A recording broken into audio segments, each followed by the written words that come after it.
mwingine. Tuseme kwa sauti kama Baba wa mbinguni. Hakuna mwingine tena kama Baba wa mbinguni. Tuseme na sauti. Hakuna mwingine. Tuseme kama Baba wa mbinguni. Tuseme kwa sauti. Hakuna mwingine. Tuseme kama Baba wa mbinguni. Tuseme na sauti. Hakuna mwingine. Tumepewa nafasi kama Baba wa mbinguni. Tuinue Mungu. Hakuna mwingine. Tuseme na sauti kama Baba wa mbinguni. Tumuite leo. Hakuna mwingine. Tumuite kama Baba wa mbinguni. Tumuite leo. Hakuna mwingine. Tumuite Baba. Kama Baba wa mbinguni. Tumuite Hakuna mwingine. Tumusifu leo. Kama Baba wa mbinguni. Tumuite leo. Hakuna mwingine. Tumusifu leo. Kama Baba wa mbinguni. Hakuna mwingine tena kama Baba wa mbinguni. Tuseme leo. Hakuna mwingine tena Tuseme chachi. kama Baba wa mbinguni. Tuseme tena. Hakuna mwingine Tumuite kwa sauti. kama Baba wa mbinguni. Tunataka tende leo. Hakuna mwingine. Tunataka tende Kama Baba wa mbinguni. Tunasema Hakuna mwingine. naomba asini yake. Kama Baba wa mbinguni. Tunasema leo Hakuna mwingine. Baba. Kama Baba wa mbinguni. Akuye kama yeye. Hakuna mwingine. Tumuite leo. Kama Baba wa mbinguni. Tumusifu leo. Hakuna mwingine. Nataka tumusifu. Kama Baba wa mbinguni. Tumusifu Baba. Hakuna mwingine. Tumusifu Baba. Kama Baba wa mbinguni. Tumuite Baba. Hakuna mwingine. Tumusembeze. Kama Baba wa mbinguni. Tumuite atende leo. Hakuna mwingine. Sema na leo leo. Kama Baba wa mbinguni. Uitise kilicho chako. Hakuna mwingine. Uitise leo. Kama Baba wa mbinguni. Tumunene leo. Hakuna mwingine. Tusunguse. Kama Baba wa mbinguni. Tuseme leo. Hakuna mwingine tena. Tuseme na sauti. Ila Baba wa mbinguni. Hakuna mwingine tena kama Baba wa mbinguni. Orika senderere Jehova jire watosa katika siku ya leo. Orika santararararare. Hakuna mwingine tena Tunasema kwa sauti kama Baba wa mbinguni. Hakuna mwingine tena na sauti. ila Baba wa mbinguni. Hakuna mwingine tena ila Baba wa mbinguni. Hakuna mwingine tena ila Baba wa mbinguni. Hakuna mwingine tena ila Baba wa mbinguni. Hakuna mwingine tena ila Baba wa mbinguni. Hakuna mwingine tena ila Baba wa mbinguni. Tunakupenda Bwana. Hakuna mwingine tena. Hakuna wa mbinguni. Tunasema hakuna mwingine tena ila Baba wa mbinguni. Stahili siku zote. Hakuna mwingine tena. Hakuna. Oh, hakuna mwingine tena ila Baba wa kuinuliwa, wa kushuhudiwa. hakuna mwingine tena anayetenda mema, anatenda maajabu. Oh, tena tena hakuna mwingine tena. Tuimbe hakuna, hakuna na hakuna. Wewe peke unatosha Bwana, hakuna, hakuna.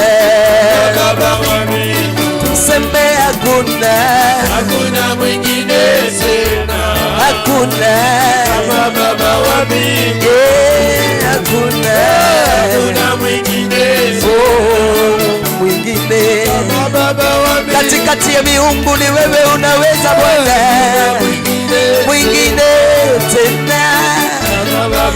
Miungu mingine imetengenezwa na mikono ya wanadamu, lakini wewe Mungu haukuumbwa,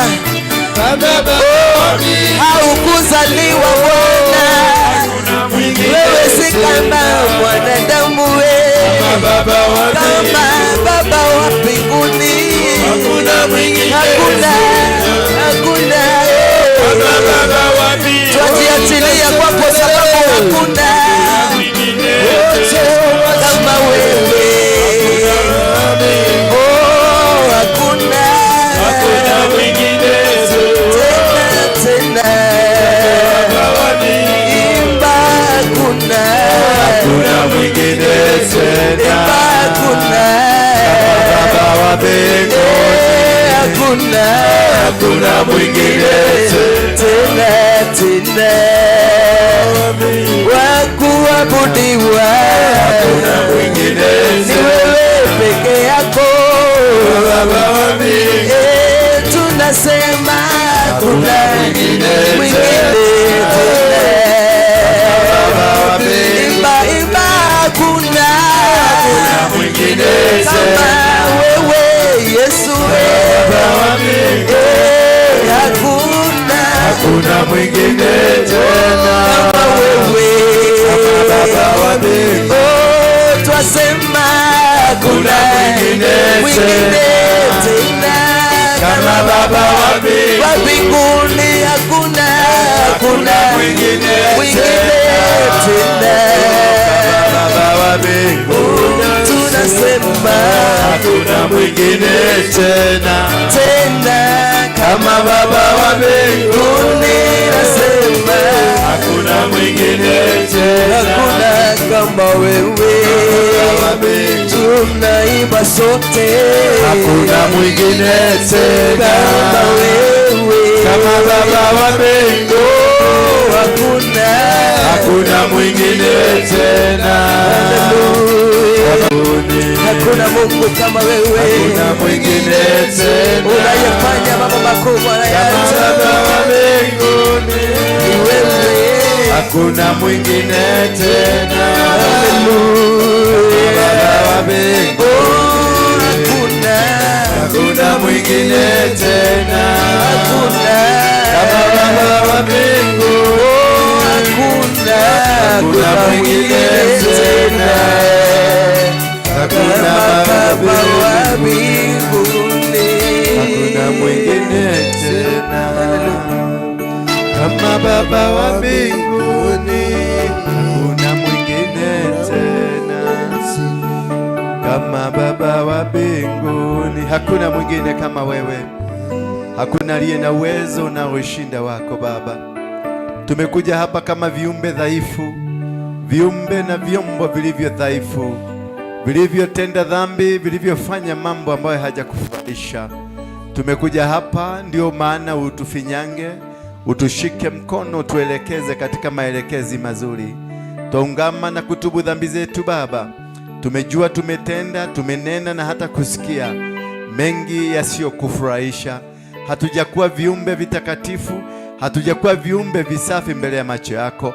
Hatujakuwa watu ambao wanahitajika hatujakuwa watu ambao wamefikisha kiwango cha kuitanishwa na ufalme wako, lakini nimeungama Baba, kama vile ulivyoniambia katika kitabu cha Waebrania 5 mstari wa 1 mpaka wa 5, ya kwamba mteule yeyote ambaye amemwagiliwa mafuta, ambaye ni ameinuliwa kama high priest, anatoa sadaka kwa ajili ya dhambi zake na kwa ajili ya dhambi za wale wengine. Jehova, nimekuja hapa siku hii ya mkesha kutoa sadaka kwa ajili ya dhambi zangu ambazo ni nyingi Baba yangu, ambazo ni nyingi, zimezidi Baba, dhambi zangu zimezidi, nimetenda, nimesikia, nimenena ambayo hayajakufurahisha.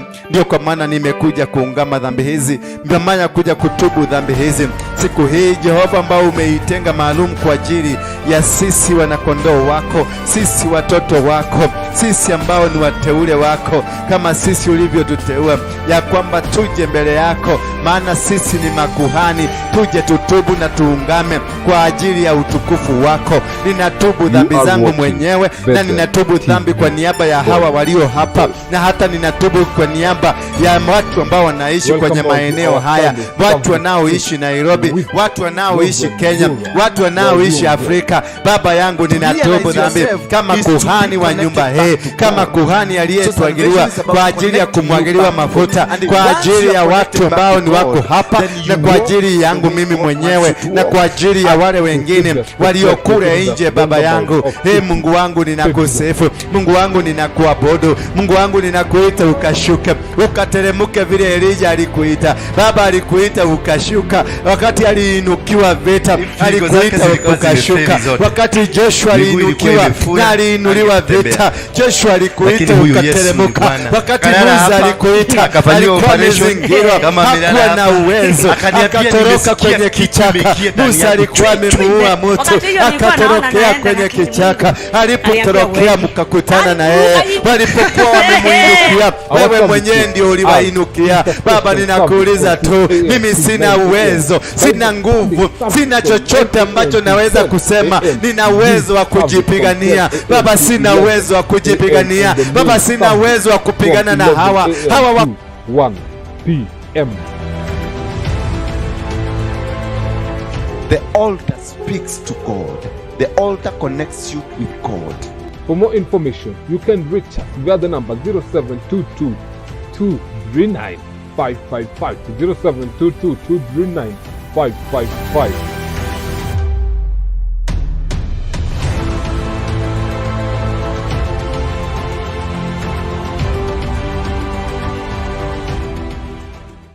Welcome to our deliverance service.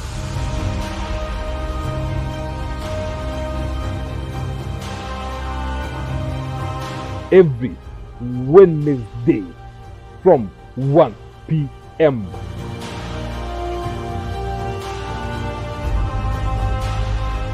with Reverend NDURA WARUINGE.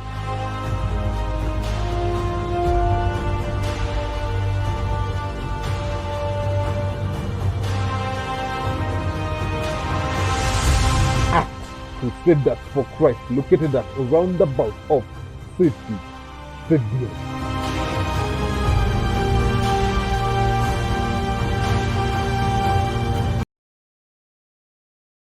Angalia, mimi ni mtumishi wako tu. Ulinitoa jela wakati walikuwa wamenihukumia, wakati walisema sifai, ukanifumba na ukanivalisha nguo ukanitoa. Wakati nilikuwa nikikula kwenye mapipa, wewe ndio ulinitoa kwenye mapipa ukaniwekelea kwenye meza nikulage pamoja na wao. Wakati sikuwa na nguo ukanivalisha, wakati sikuwa na nyumba ukanipatia, wakati sikuwa na chochote wakasema ninastahili kunyongwa ukakataa, wakasema ninastahili kufungwa jela ukakataa.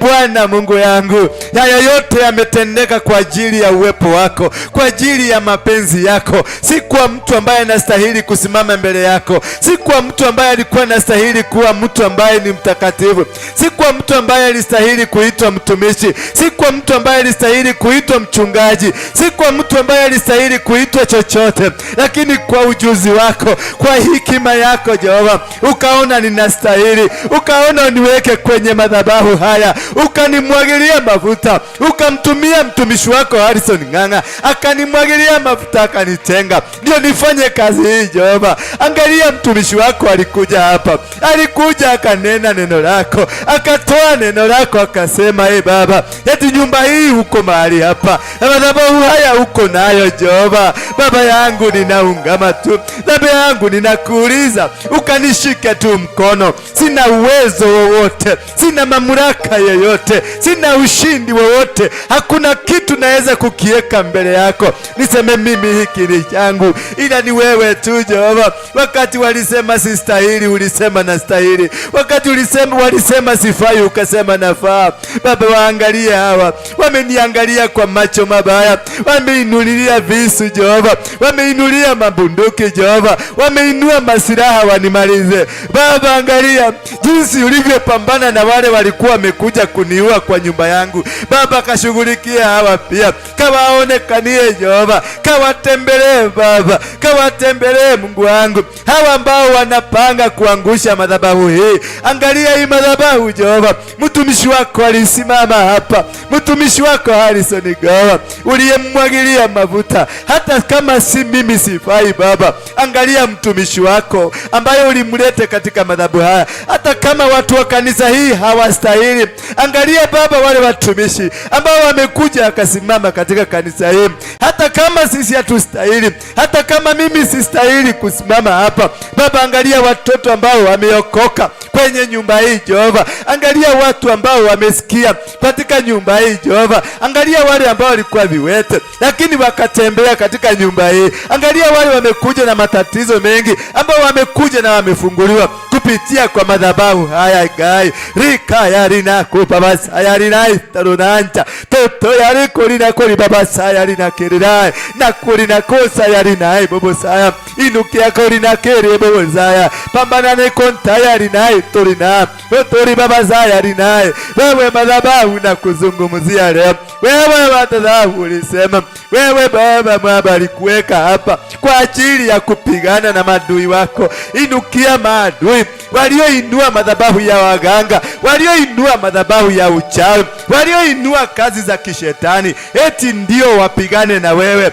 Riporaise tayarimo kayarina reterebo rukururaza yarinae reterebo sayarana ikantaya. Nena nena nena madhabahu, nena nena nena nena. Una uwezo, una uwezo wa kupigana na wao, una uwezo wa kushindana na wao, una uwezo wa kuang'oa, una uwezo wa kuang'oa. Wangoe wangoe wangoe ndekorina zarabai kurizaza resedele poto ya raba serere teria korina de torebaza ya karae terere tarai tururuzo aya shetere korinai reboza wame korina kaya rinae wana korinae korina baba rinazerera seria kaya rina kotororoboza retere baba ya rinae zarake terere shei torina boboza potorina sekantarina. Jehova, una uwezo, madhabahu una uwezo, una uwezo wa kupambana na maadui. Maadui wako wa madhabahu wainukie wao, fanya njia zao terezi, fanya miguu yao ikose nguvu, fanya mikono yao ikose repo sayarina. Wakoseshe amani, wakoseshe nguvu, wakoseshe nia, wakoseshe uhai rekatori na bosa ya rashia.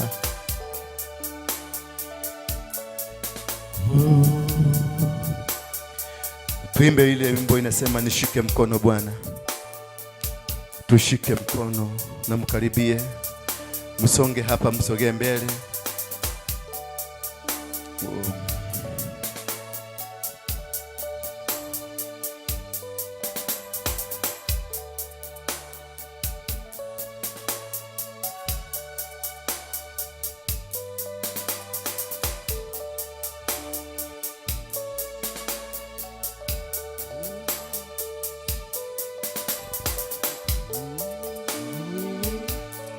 Yes, nasema msogee mbele. Nishike mkono Bwana, nishike mkono. Mwambie akushike mkono sasa. Nishike mkono. Mwambie akushike mkono. nishike mkono Baba, nishike mkono Bwana, nishike mkono, nishike mkono Bwana, nishike mkono Baba, nishike mkono Bwana, nishike mkono, nishike mkono Bwana, nishike mkono Baba, nishike Bwana, uniongoze, uniongoze Bwana, uniongoze Baba, nitangulie Bwana, nitangulie, nitangulie Bwana, nitangulie Baba, siwezi bila wewe, siwezi Bwana, siwezi bila wewe, siwezi Bwana. Baba, uniongoze Bwana, uniongoze, uniongoze Bwana, uniongoze Baba, unisamehe Bwana, unisamehe, unisamehe Bwana, unisamehe Baba, unitakase Bwana, unitakase, unitakase Bwana, unitakase Baba, nijaze tena Bwana, nijaze tena, nijaze tena Bwana, Baba, nijaze tena Bwana, nijaze tena, nijaze tena Bwana, nijaze tena unikumbuke Bwana, unikumbuke,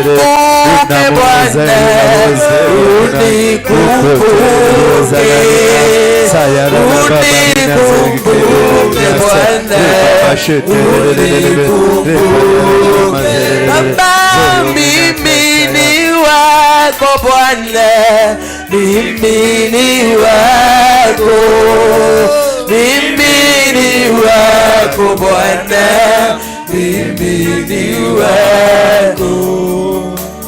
Thank you, Father. Wakati Solomoni alijenga madhabahu, alimwambia Mungu ya kwamba watoto wako watakapokuja na wahitaji msaada wako, watakapokuwa wameinukiwa, punguza sauti kidogo.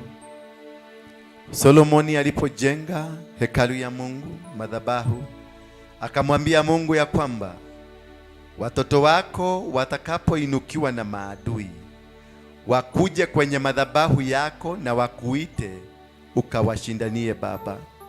Hawa watoto siku hii wamekuja, usiku huu wamekuja kwa ajili ya kutafuta jambo ambalo litawasaidia. Wameimba wimbo, wamesema washike mkono maana hawawezi. Ushikane nao Baba, ukawaelekeze kwenye maelekezi yako. Baba, wamekuja kwa madhabahu hii ambayo wewe ndio mwenyewe ulitengeneza, wewe mwenyewe ndio uliirembeza, wewe ndio mwenyewe uliinua, tukainulia sadaka kwa ajili ya utukufu wako.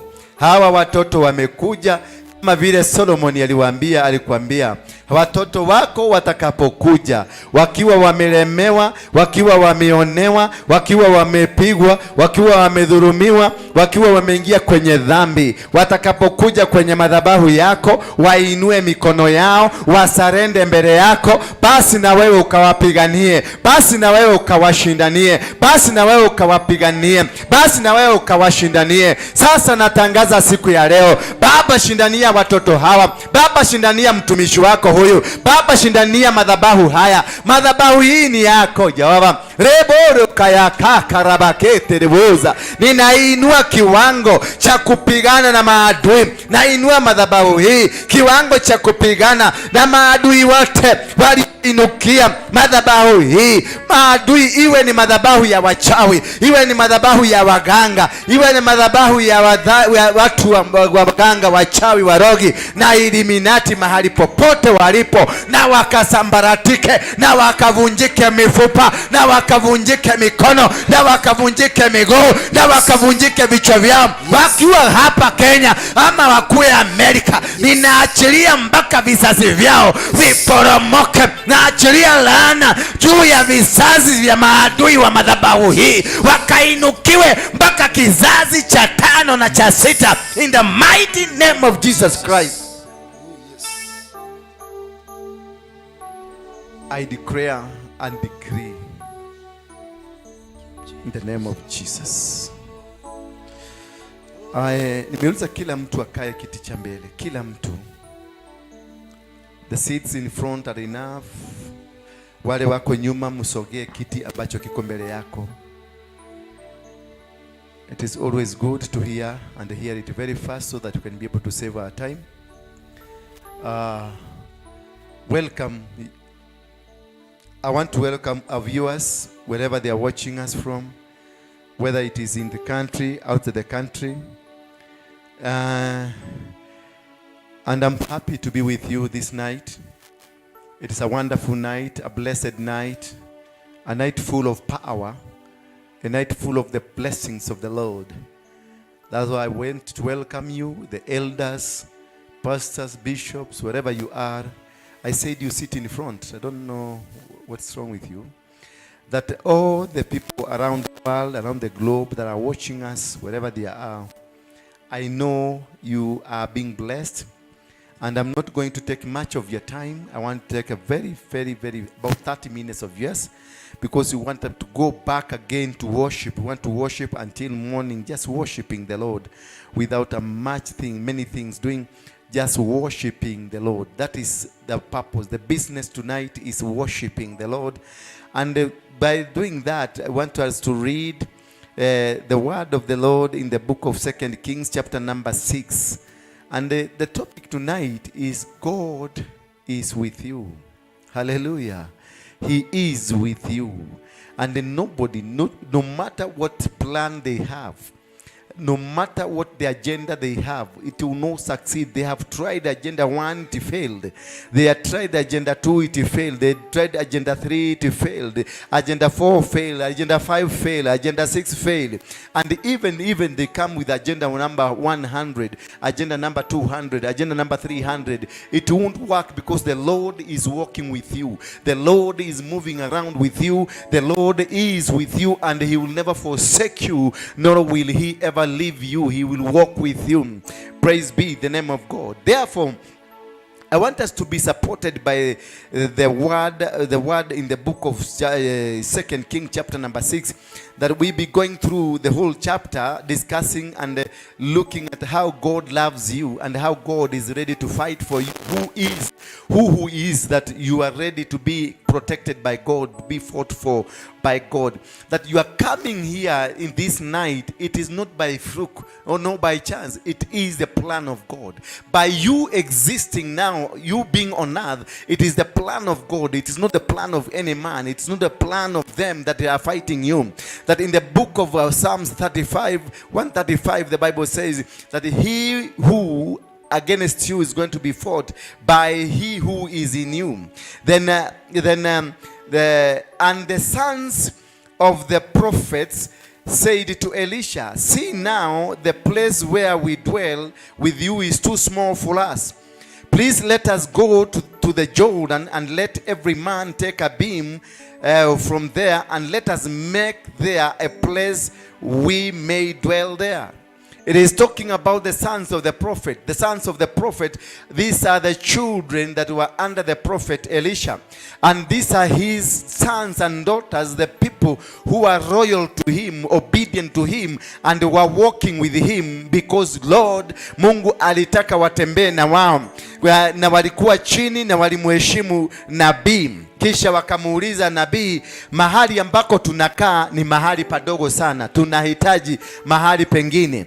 Na wakaomba ruhusa kumuuliza, nataka kuzungumza kuhusu kutii mafuta, kutii na kunyenyekea kwenye mafuta ambayo Mungu amekuweka chini yake. Hawa watu sons of the prophet walikuwa wanyenyekevu. Walipotaka kupanuka, walienda kwa nabii, wakaambia nabii ya kwamba sisi tunataka kupanuka, sisi tunataka kuenda kwa sehemu nyingine pia tukapate mahali pa kuishi. Bwana asifiwe sana. Naye wakamuomba ruhusa nabii, na nabii akawaambia ni haki, munaweza kuenda. Lakini nao wakamwambia nabii, hatuwezi kuenda bila wewe. Bwana Yesu asifiwe sana. Hatuwezi kuenda, tunakuuliza safari ambao tumeianza ukubali tuende na wewe, maana ni muhimu tunapotembea na wewe. Bwana Yesu asifiwe sana. Therefore, this is very important for you to understand that when you are under an anointing, it does not matter whether it is big or small, but you are under the anointing. Be very careful, because this anointing might come to do or might be against you, or you might sometime at some place need that anointing and you fail to get it, because maybe perhaps something might happen that will cause you to surrender. Halafu walipotoka, then one said, "Please consent to go with your servant." Please consent. Kubali kuenda na watoto wako. Kubali kutembea na watumishi wako.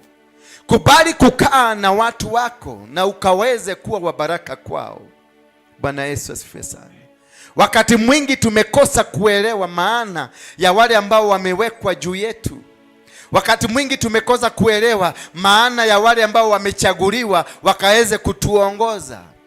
Bwana Yesu asifiwe sana. Maana kila muongozo, kila mchaguliwa wa wakati ule amechaguliwa akiwa na kusudi, na kusudi hiyo ni ya kuhakikisha watoto wa Mungu wameelekezwa katika njia ambayo Mungu anataka. Unaweza kosa kumwelewa yule nabii. Unaweza kosa kuona nabii kama ni mtu wa maana katika maisha yako, lakini amechaguliwa kwa kizazi fulani. Huyo nabii iwe ana upungufu, ni upungufu anao kwako, lakini kwa wengine hana upungufu. Ako na upungufu kwako wewe ambao umeona, na wewe ambao umeona umkejeli, ama wewe ambao umeona umpigane na yeye, ama wewe umeona umuinukie. Lakini kuna watu na kizazi ambacho kimetengwa kwa ajili ya huyo nabii. Kuna watu na kizazi na kazi ambazo zimetengwa kwa ajili ya huyo nabii, na wakati wanapomsikiliza huyo nabii, naye Mungu kupitia kwa nabii yule, matendo yanafanyika, vitendo vinafanyika, mambo yanafanyika. Na ndiyo kwa maana unaambiwa ya kwamba nabii usiomwelewa wachana na yeye, mkiongozi usiomwelewa wachana na yeye, mtu yoyote ambaye haumwelewi wachana na yeye, maana hajaitwa kwa wakati wako. A calling always will come with a time and with a people. Any calling that is around, it is specifically for a particular people and for a particular time. It is not for everybody. So don't sit down and wait for everybody to approve you. There are those who rise against you. There are those who support you. They will always talk against you. They will always talk for you. They will always try to destroy you. There are those who come and build you. And if you find these people that are not for you, they don't understand. They are not for the calling. They are not for the anointing that you have been called for. Do not allow to sit around with you, because you'll be wasting their time. Sometimes sometimes myself I tell people, because I'm a prophet of God, and I sometimes tell people that I can see God speaks to me and tells me, this does not belong here, just let them go. Hallelujah. I'm not looking for money. I'm not looking for finances. I'm not looking for a better life. Already I have everything that God has given me. And whatever God has given me, He gave me because He wanted me to come and serve in His kingdom. He wanted me to live my way was the way I used to live, so that I can come and serve in the kingdom. So He provided everything that was required for me to serve in the kingdom without looking behind, without coming back, but always moving forward, because that is the plan of God for me to succeed. His plan is not for me to fail. His plan is for me to succeed. The plan is not me to be defeated, but the plan for God is for me to become a winner, because I'm already born a winner, to conquer every enemy, to conquer every power, to conquer every force, to conquer everything that is against or is ahead of me, so that I can proclaim the word of God. I can proclaim the power of God. I can proclaim the victory of God. I can proclaim the winning of God unto mankind and unto me. Praise be the name of God. It is not by fluke that I'm standing here. It is not by fluke that you are here. It is not by fluke that you are watching us. God had a plan for this. God had planned again about 1,000,000 years. When He created this earth, He knew that one day you'll be seated in this church, and one day me, I'll be preaching to you, and one day you'll be seated in your comfort of your sitting room, listening this word that I'm preaching tonight. This word was meant for you for this time, and every preacher and every anointed man of God is meant for a particular time and for the season and for right people that are being called for Him to come and listen the word of God the way it has been proclaimed to him.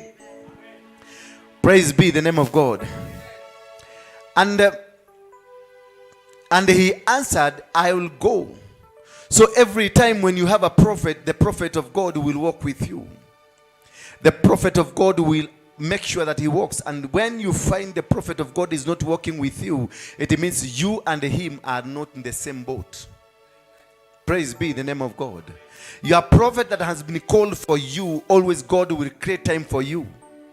And even if they plan to kill that prophet, always God will protect those prophets because of you.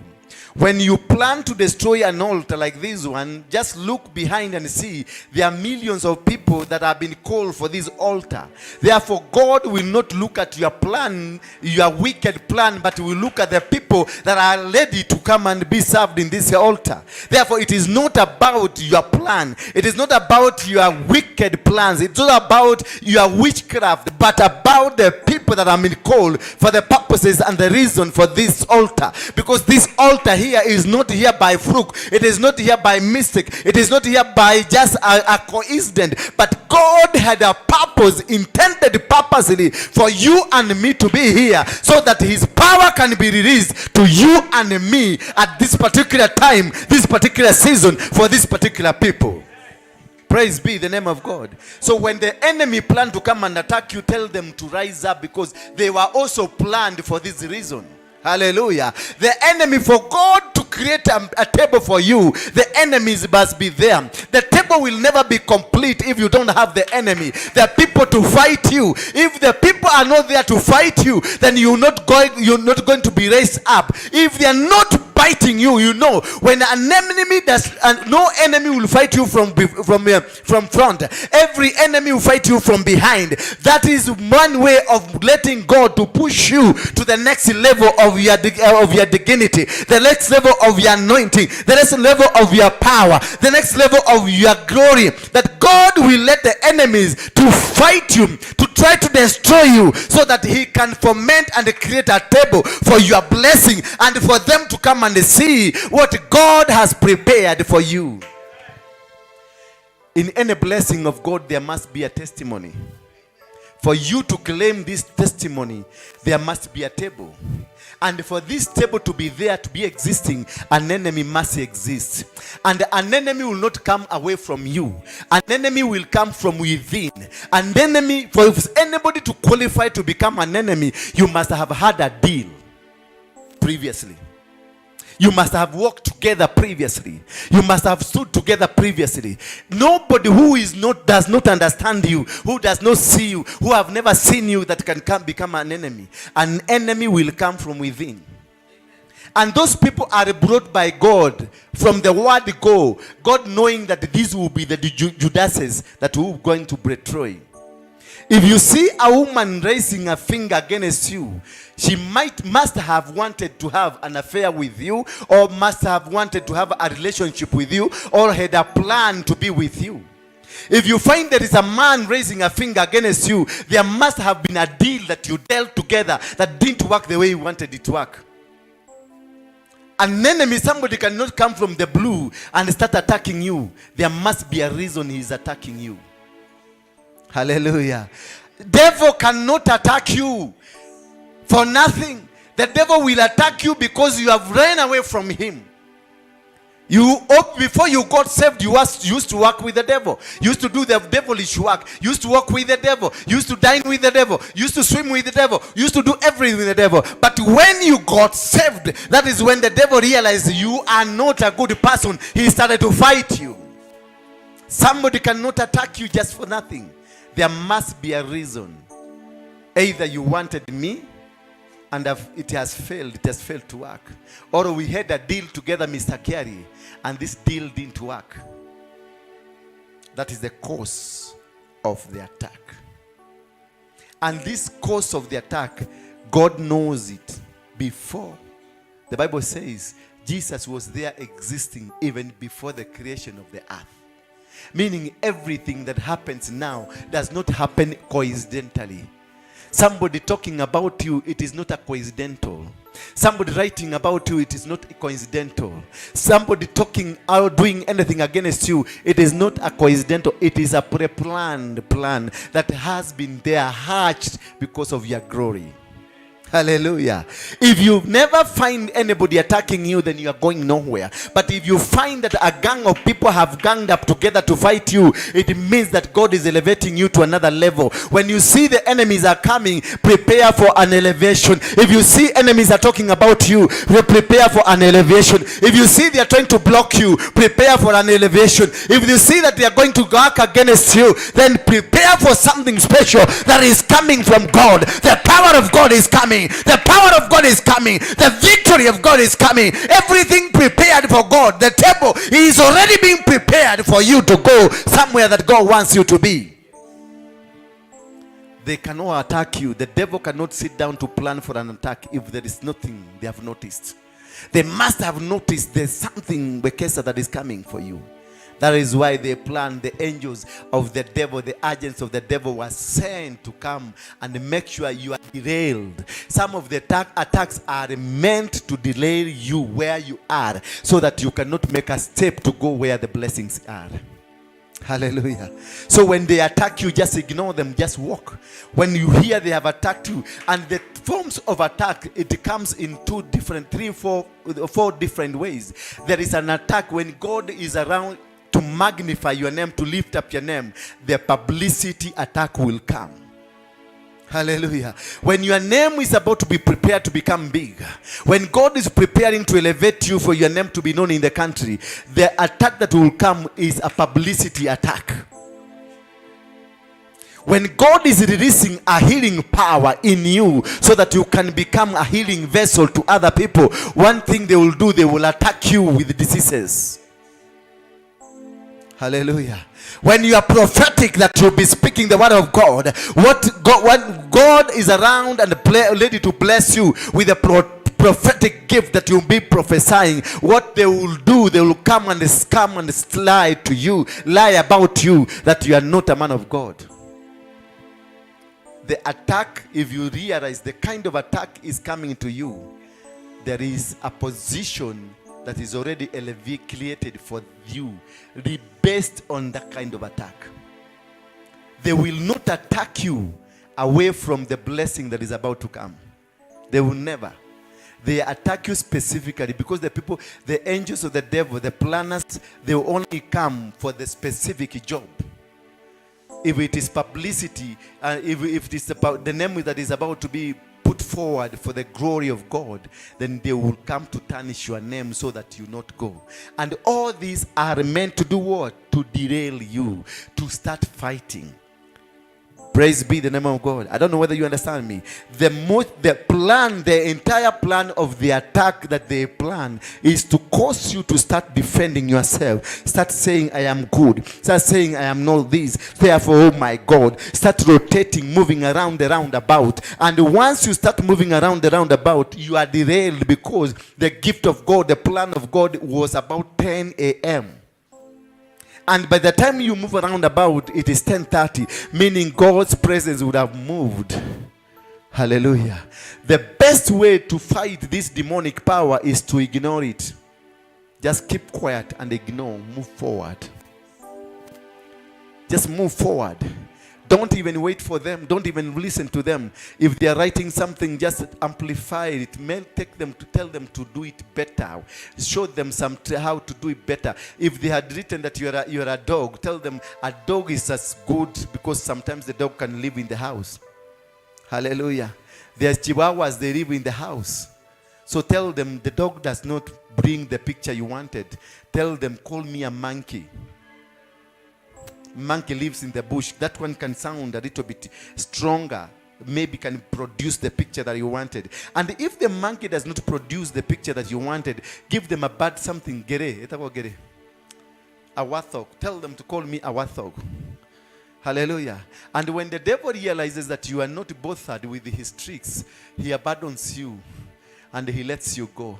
That is what happened with Moses was sent to Pharaoh, and he was told, go and tell Pharaoh, what? Release my people. Hallelujah. Release my people.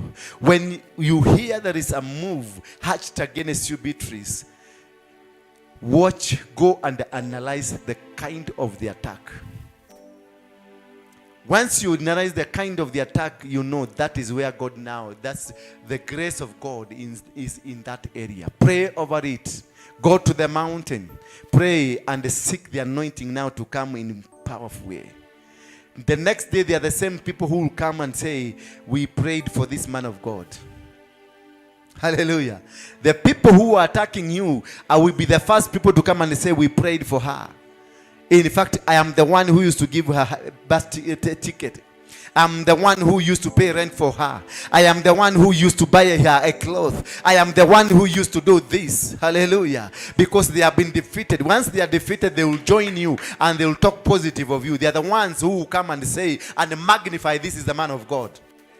Hallelujah. So just watch at them and see and wait for their chance. They play part 1 and they will come in for part 2 to make it perfect, because that is their role. They are spoilers and they were created to be the sons of the devil and the daughters of the devil to do the demonic work. And once they are finished in part 1, they will come in part 2 to perfect you. Hallelujah. Praise be the name of God. So don't worry, and when you come for Kesha's, it is not in vain. You are shelling the devil, because the devil, sometimes this young girl used to sleep as we are preaching, and I continue telling her now, make sure now you don't sleep, come again and again and again. When they realize they are not winning her on that sleepness, then they abandon and they move to another. Hallelujah.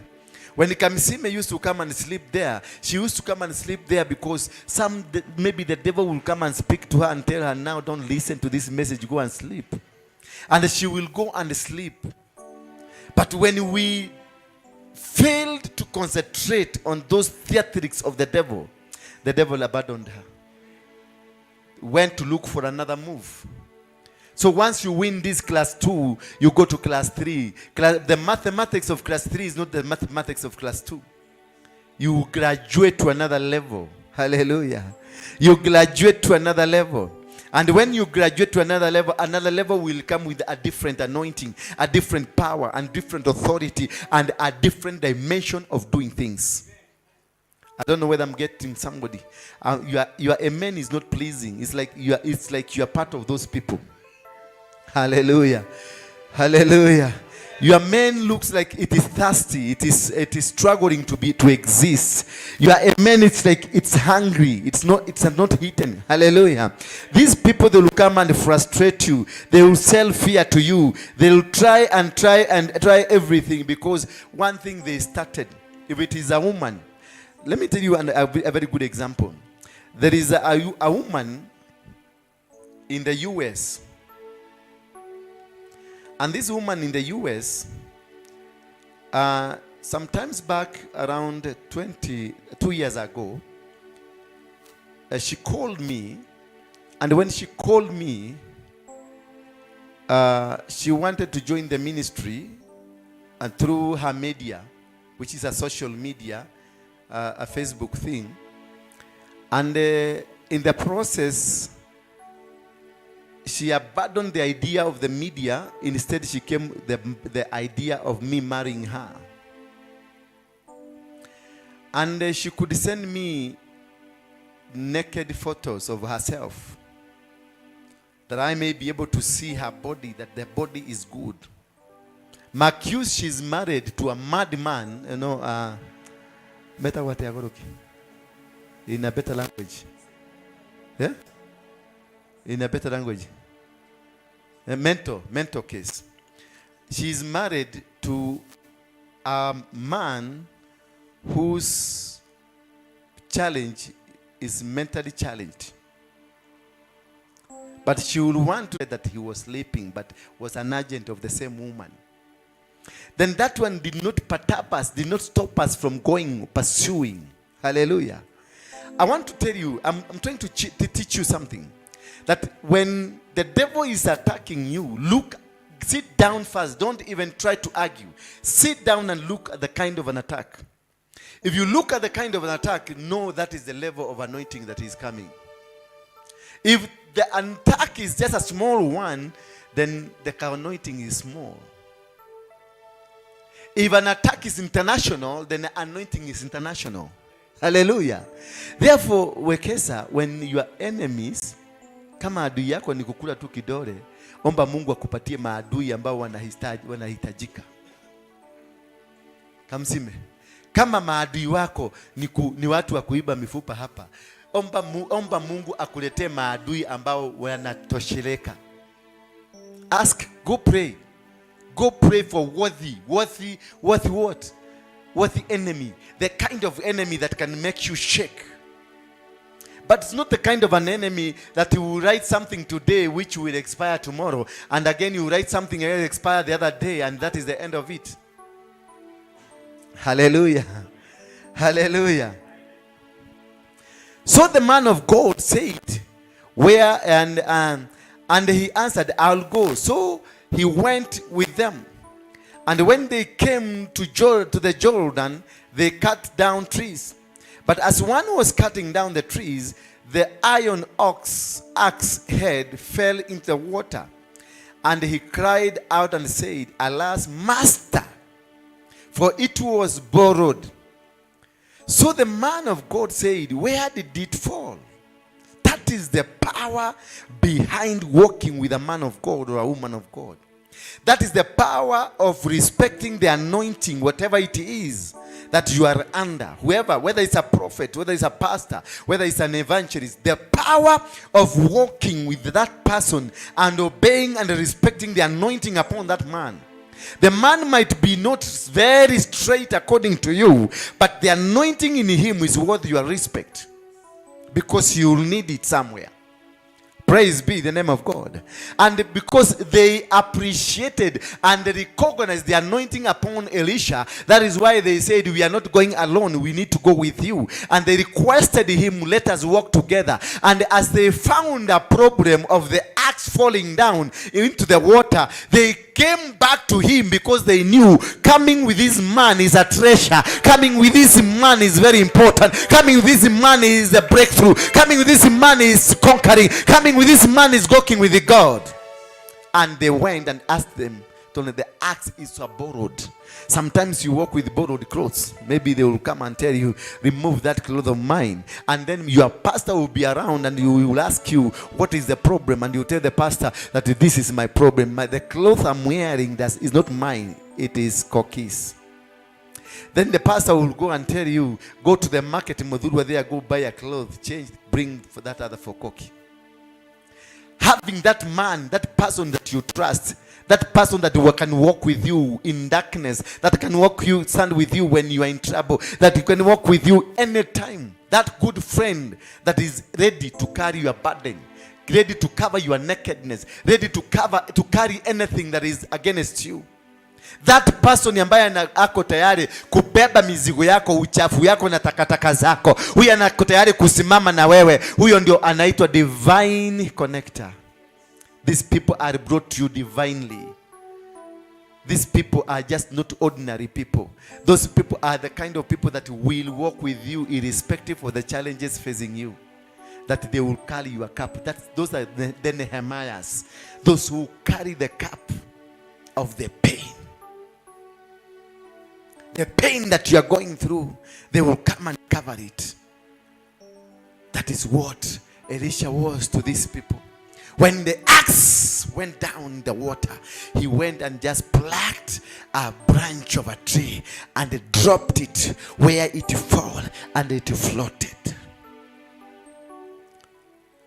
I want to beseech you that from today, get that person that can stand with you irrespective of the personality, irrespective of the challenge, irrespective of the attack that is coming, center, left, right, irrespective of the plans they are hatching day and night, irrespective. Somebody else, I heard somewhere that he was, this person was telling, no, sometimes when you're a man of God, you have to receive a lot of things. You have to hear stories. I've been traveling all over the world. Just the other day I was in South Africa. The other day I was in China. There's a day I was in Korea. And the other day I was in America. I have a home in America. But there's one person who come and say, you come from where? Banana. That is the farthest you can go. And this person who come and say, this man cannot go to Banana because the challenge in Banana there, people, if they see him, they will kill him. But me, I was with him in Banana just the other day.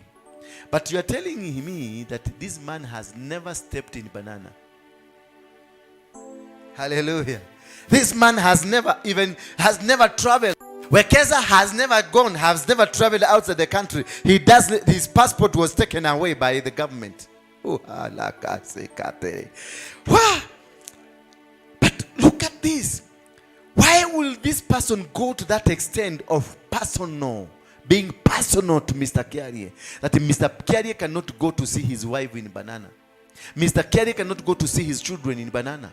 Mr. Kiarie cannot be able to do ABCD. Why will that person go personal? It is because all the missiles they had to attack you, imeisha. The day you realize they have become personal and physical, they have come to an end. They are at the point of coming to surrender to you, to tell you, sorry, whatever I've been doing to you, it was wrong. Hallelujah. So don't even bother. When they plan to attack you, know there is that season of attack, and that there is a season for their regret. They will come and they will say sorry. They will bow down. And from there they will start now saying, this man, we've been praying for him. It is we who formed the first intercessory. It is we who are supporting him. Financially, we send money to him. Financially, we did to him. It is we who made him to become. It is we who did this. These are the same people who are digging that big hole. Hallelujah. So these people are very important, Koki.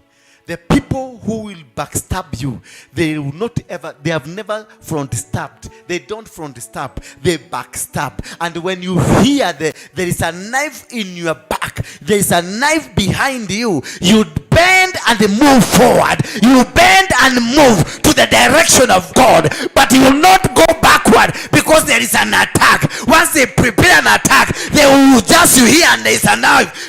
Behind you there is a knife. So you get, and the more they come closer to you, the more you go running. The more you go running towards God, the more you become, the more you succeed, the more you conquer. Because sometimes if you hear, I saw that man who was being chased by the police. Did you see him? when they were riots 2007. And this man, the way he moved, he went more speedy. He was faster than Usain Bolt. Hallelujah. Enemies are meant to push you further to your destiny. Enemies, don't defend. Don't defend yourself, because they are meant to produce the real you. Sometimes Beatrice is a lazy. Sometimes I know Beatrice is naturally a lazy lady. But the day she begins to glorify the laziness, an enemy attacks. She will sing unto the Lord from morning to evening. She will praise and worship from morning to evening. But again, she forgets and she goes to... Then another enemy will come in form of a snake. She will go and call upon the name of the Lord. Oh, Lord, save me. That is the power of the enemy. Tell your neighbor, the power of your enemy. Tell your neighbor, I need an enemy. A worthy enemy. I didn't hear this. I need an enemy. A worthy enemy. Usikuwe na maadui wa kuiba sufuria na sahani. Ukiona umeibiwa sufuria na sahani, ende utubu dhambi zako. Kuna kitu unafanya ambayo sio right. Ati ukute nguo zako zilichukuliwa kwa mshulio pale ulikuwa umeanika. Look for a better enemy. Hata wachokose kidogo. Wachokose, fukusa wawili watatu mahali huko, ndio waende wa revive kesi nyingine. Ndio at least una feel, kumbe kuna watu wananipiga. Lakini kama ni sufuria na sahani na vijiko, hawa hawakusukumi vizuri, wanafaa. Irene, kwani umeibiwa vikombe?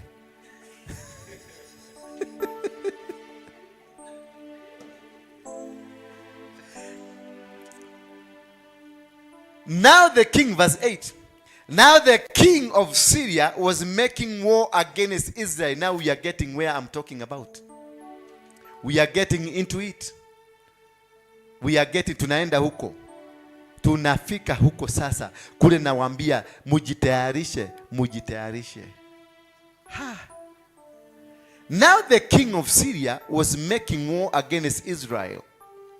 And he consulted with his servant, saying, my camp will be in such and such a place. They consult. The king said, I'm going to war. And they consulted. He consulted with his people. They call, wanapigiana masimu. Wanamwambia release hako kakitu sasa. Hallelujah. They consult. An enemy, when you see an enemy, hakuangi peke yake, ako wako wengi. Kamsime. Bwana asifiwe sana. Hallelujah. He consulted with his people that we are going to war. They consulted that we are going to fight Beatrice.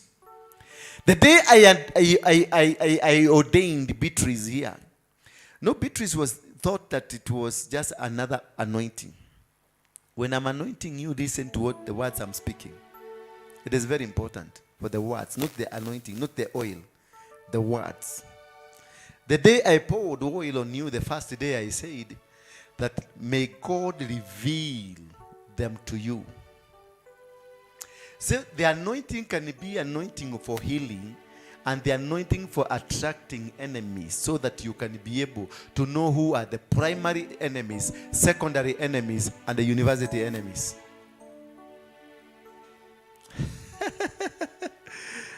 Bwana asifiwe sana. Bwana asifiwe sana. Ndio uelewe, mafuta mengine tunamwagiliango ndio itufugue tuonekane. Ndio maadui watuone. Kwa sababu umefunikwa na kineti. Bwana asifiwe sana. Kama hawangeiba sufuria na wahame, haungepata mudhurua. There's something wrong with you tonight. I can tell you there is something wrong with you. And I disconnect every communication they are communicating with you. I disconnect it. Watu wakuja ati Harrison akifika hapa chini wapige duru mpaka Harrison aingie kwa gari atoroke. Na wengine wakakuja na doto. Mimi niliona wedding, niliona muhiki na muhikania kwa doto. Lakini mimi nikajaribu, nikaogojea wasikanishwe, hawakushikanishwa. Maana tukatafuta Harrison, lakini niliona Harrison alikuwa amefika hapo karibu na roundabout, lakini venye alipotea hatukujua. Mimi ndoto yangu ikaishia hapo.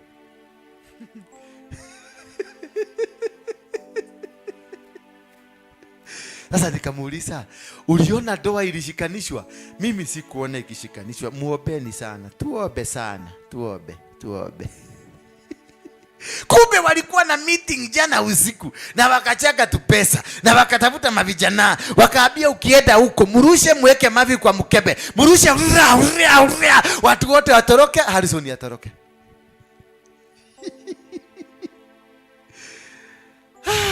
Let me tell you, when God decides to operate in you, nothing can stop you.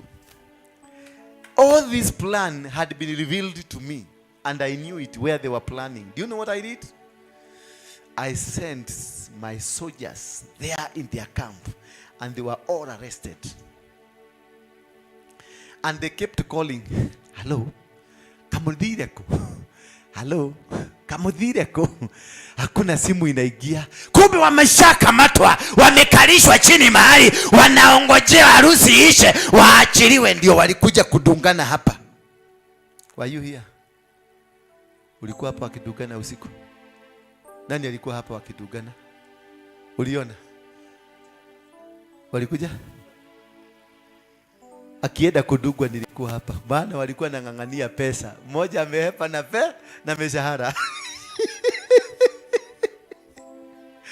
Mmoja alikuwa amehepa na mishahara.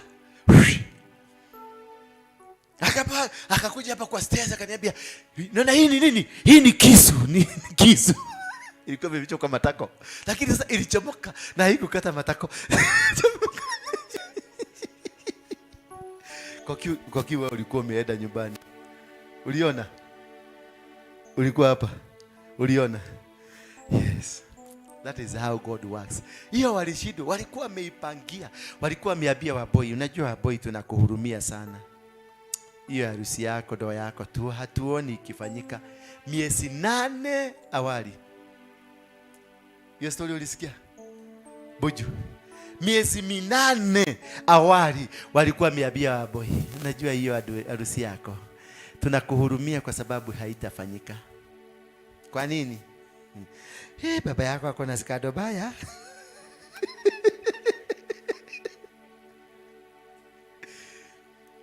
They tried. Wakaenda mpaka kwa Harrison mwenyewe. Walienda mpaka kwa Harrison mwenyewe. Wakaenda wakaambia Harrison, unajua hiyo kanisa ile ya Waruinge, hiyo kanisa inafanya vitu baya na inaitanishwa. Akamwambia inaitwa kanisa na inaitwa aje? Inaitwa CFC. Na hii umesoma pale nje inaitwa aje? Inaitwa CFM. Uhusiano wetu ni gani hapo? Hiyo maneno umetuletea, peleka polisi. That is how God will fight for you. In whatever plan they try to place ahead of you, God will make sure they are defeated. God will make sure they are destroyed. Even if they hatch a plan. Remember here the Bible says, now the king of Syria was making war against Israel, and he consulted with his servants. They consulted. Wakati ulikuwa unaenda kukunywa dawa, wao ndio walikuwa wamepanga uikunywe. I know you don't know. I know you don't know. Walikuwa nataka ukufe. Ama unafikiria hatujui? Si hao ndio walikuhamisha nyumba? Mimi ndio nilitoa pesa. Wao ndio walikuhamisha. Walipokuhamisha walikuwa marafiki hivi. Walikuwa na kuhurumia hivi. Walikuwa na kutetea hivi. Walikuwa na kuombea hivi. Alafu baadaye ndio mwonaga maadhireko. Their mission failed. Walikuja wakasema Beatrice ni devil worshiper, amekuja kumaliza kanisa. Siku moja Otodi akaanza kurukaruka huko kurukaruka. Wakaniambia, "Si umeona ile Otodi ile roho amerushiwa?" Otodi amerushiwa roho auwe mtu ndio hii kanisa ifugwe. Ni nani? Si ni Beatrice.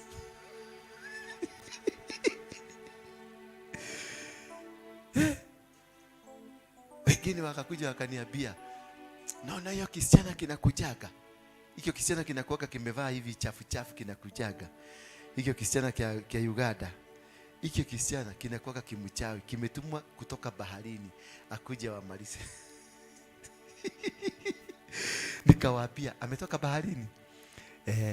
Na mimi tutaenda na yeye kwa mto. Sasa hiyo nikashika kamseme nikasema, ndio unaonanga kila Sunday nilikuwa nasimamisha kamseme. Juu walikuwa wameniambia fukuza kamseme. Walikuwa wananiambia kila siku fukuza kamseme. Kila siku fukuza kamseme. Kwa nini? Beatrice na kamseme wanakuaga hivi. Na ndio kila wakati nana kamseme lazima nikasimamishe hapa na Beatrice nimsimamishe hapa. Waone hakuna mahali wanaenda. Story nyingine ikakuja ni Kabuju. Kabuju kametumwa nikasupai kataiba hizi vitu zote za hapa na makompyuta na kila kitu ziende. Nikaambia Buju, wewe ndio utakuwa kiosha kanisa kila siku na kifunguo ni wewe utakuwa kibeba. Ndio abebe mzuri. Si ndio? Ndio afanya nini? Abebe mzuri, wewe nisalimie. Ndio abebe mzuri. Mimi nikapatia Buju. Si wewe ndio unaosha kanisa kila siku na unalala hata hapa.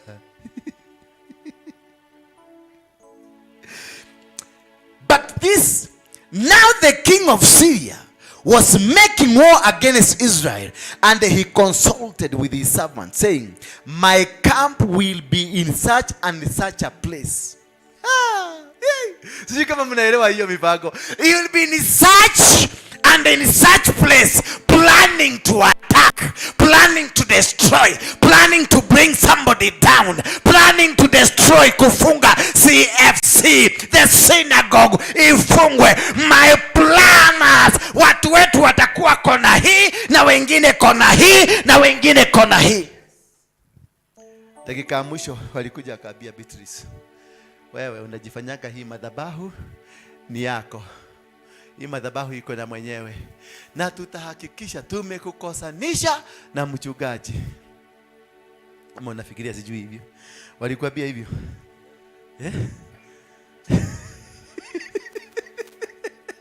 Tutakukosanisha, kumaanisha tuta. Shika statement. Tuta. Si ni ta. Ngeli ya kwikwi. Ngeli ya mwi. Ngeli ya twi. Ni?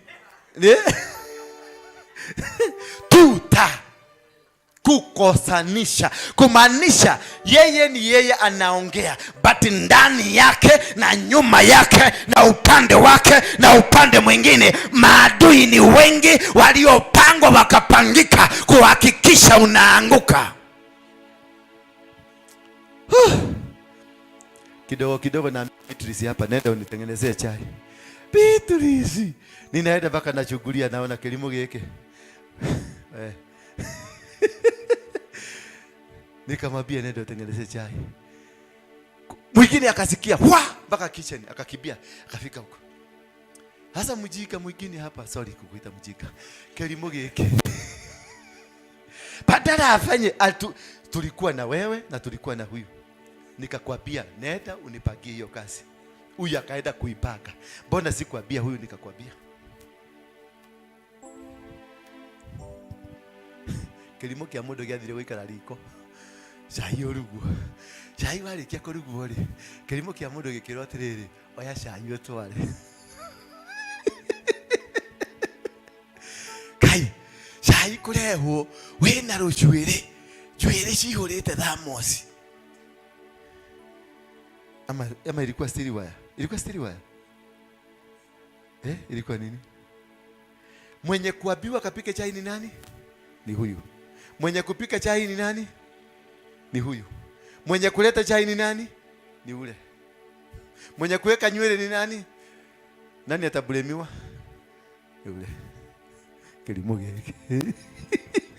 Walikaa chini wakaplan, wakasema lazima Beatrice aondolewe.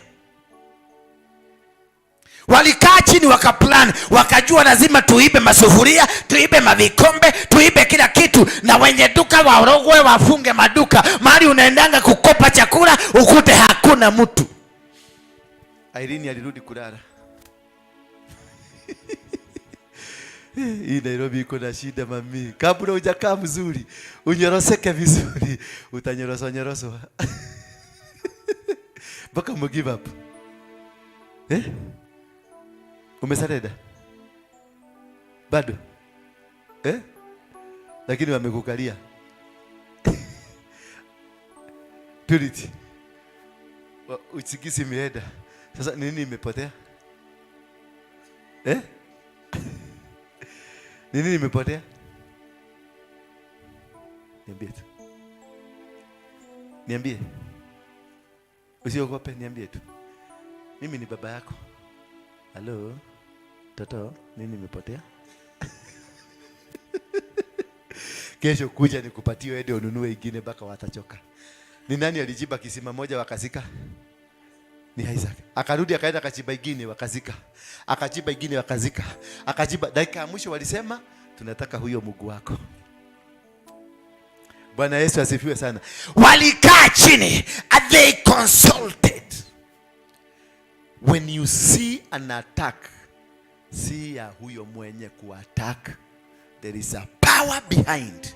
Kuna nguvu iko nyuma iliyopanga hiyo vita, na ikapanga, na wakajua wataenda hapa na wengine waende hapa. Yule ashike kona ile na mwingine ashike hii kona, na mwingine ashike kona nyingine, na mwingine ashike kona nyingine, na mwingine sasa akuja akakuchokosa matoma leo kahe.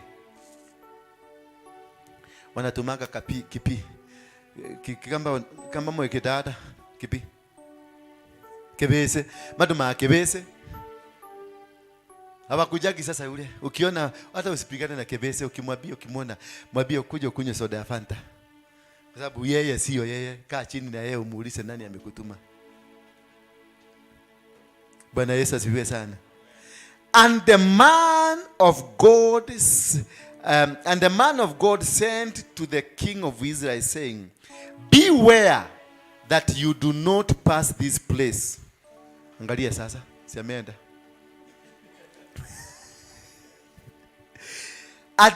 And the man of God sent to the king of Israel saying, beware. So God will always warn his people.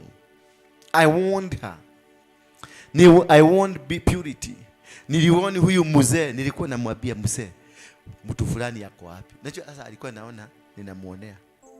Lakini mimi nilikuwa najua kuna bomu inatengenezwa na itakulipua. Si ilikuwa karibu kukulipua? Si uliona ilikuwa karibu kulipuka hapa na Kamsime. Alikuwa anataka kufundisha mtu kumwambia sasa acha tu nikuondoe. Kutoa nini? Kutoa? Hapa wanakujanga kutafuta wazee. Imagine. Sasa ulikuwa unataka kuwatoa nini?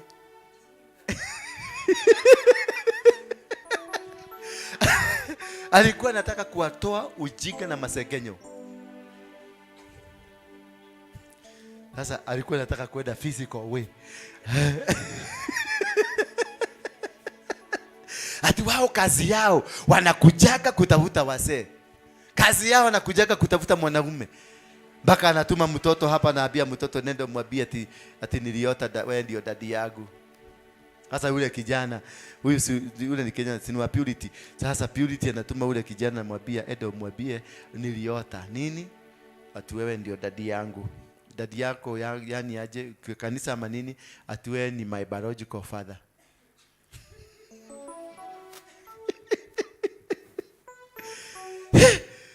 Paka nikauliza nani alikuambia mimi ni biological father wako? Niliota. Uliota mchana ama uliota usiku? Unajua sasa unataka kuelewa. Lakini kumbe hii picha unaambiwa ni biological father. Ni picha mrefu iko mbali. Hiyo picha iko mbali sana. Si hapa unaionea. Kuna ka connection ulikuwa umekamatwa nako kakakataa kuingia. Sasa huyu ni kijana mzee amekuja. Amesema mimi wewe ndio biological father yangu, ndio warudi waiweke kwa Facebook. Hiyo kuruka utaanza kujidefend kusema si mimi angatinie, si mimi, si mimi, si mimi, si mimi. Wamekose umedelay. The agenda of the enemy is to make sure that you don't go. Ukiona maadui wamekuinukia, ondoka hapo na uende. Na ukiona lazima ukaekae hapo, waone uwafukuze, usikae na wao. Usikae useme ati hii ni kanisa, sasa hatufai kufukuza watu. Wewe kamsime unakaaga karibu na kupatia kibarua kimesidi na kuambia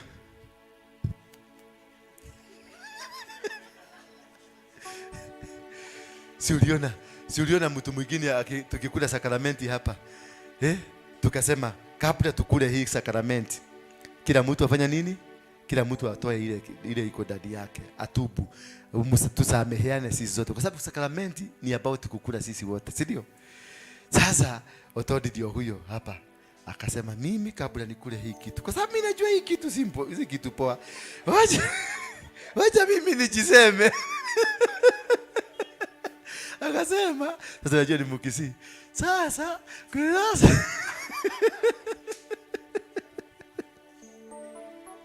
sasa unajua mimi ndio niliiba ile sufuria ilikuwa hapo, alafu nikakula ugali yote, alafu nini tukakula. Sasa aliongea kaongea mtu mwingine hapa. Sasa huyo mtu naye baadaye tukamwambia na wewe jiongee ndio tumalize hii story.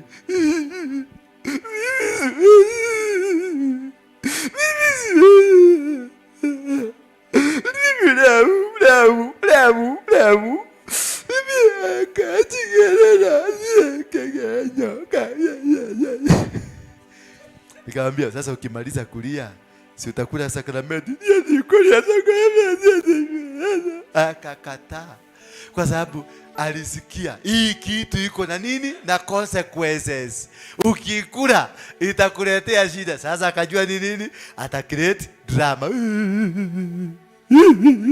Kutoka siku hiyo mmewahi kumuona alienda akifanya nini? Akiendaga. Kumbe hawa ndio wanakuaga wanapaka maneno mengine hapo nyuma.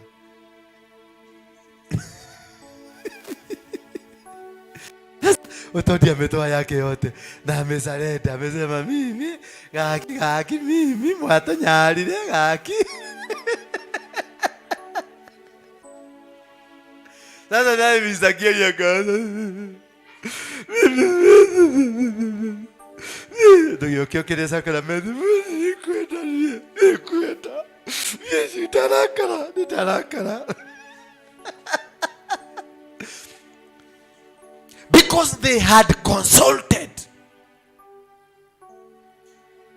But the Bible says, and the man of God sent to the king of Israel. Akatumana kwa watu wa Israeli, akatumana kwa mfalme, mtu wa Mungu Elisha, akaambia mfalme wa Israeli, usijaribu kupita kale kanjia, maana maadui wamejipanga. That is the power of having the man of God. That is the authority the man of God has in your life. Akamwambia ya kwamba usipange kuenda, usipange kupita hiyo njia, maana maadui wamejipanga, maadui wamepanga kukumaliza, maadui wako na mitego wamekuwekea. Ninataka nikuambie siku ya leo, watapanga mitego yao, watapanga njia zao, watapanga kila kitu, lakini mtumishi wa Mungu kupitia kwa Mungu mitego yao itateguliwa, mitego yao itaondolewa. Chochote walipanga kukuhusu kinaenda kuvurugika, mipango walipanga inaenda kuvurugika. Chochote waliiba kwako kinaenda kuanguka, chochote walikunyang'anya kitaenda kuanguka. Wao watakuja wakisemana, wao watakuja wakisema ati sisi ndio tulifanya. They will come and confess, because the man of God, he spoke to the king, beware that you do not pass this place, for the Syrians are coming down. Then the king of Israel sent someone to the place of which the man of God had told him. Thus he warned him, and he was watchful. Therefore, not just once or twice, onyo ambayo inakuja kutoka kwa Mungu does not come once or twice. If you walk the way God wants you to walk, He will always provide. You are watching Bethel. Wakianza kupanga, Mungu anakuimbia siri. Wakienda njia hii, Mungu anakutolea na kuambia wamepanga kwenda mahali hapa. Wakienda mahali kwingine, Mungu anakuambia wamepanga. To realize yourself is to be connected back to God. So salvation is about connecting you back to God. And once you are connected back to God, then you walk the way God wants you to walk. At Crusaders for Christ, located at roundabout of City Stadium.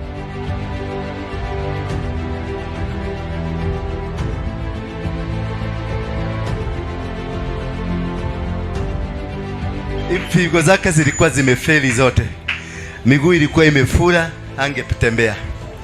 Lakini huyu Yesu ni Bwana. Akalala hapa, akafanywa operation kama amelala hapa, akaniambia nimesikia kitu imeingia ndani yangu chui chui. Wakati hiyo nilikuwa naona naenda, lakini Mungu kaniambia uendi. Yaani kuruka hivi. Our services are intercession service from 6 a.m. to 9 a.m. Bible study service from 9 a.m. to 10 a.m. Youth service from 10 a.m. to 11 a.m. and the main service from 11 a.m. to 1 p.m. The altar speaks to God. The altar connects you with God. For more information, you can reach us via the number 0722 239 555 0722 239 555.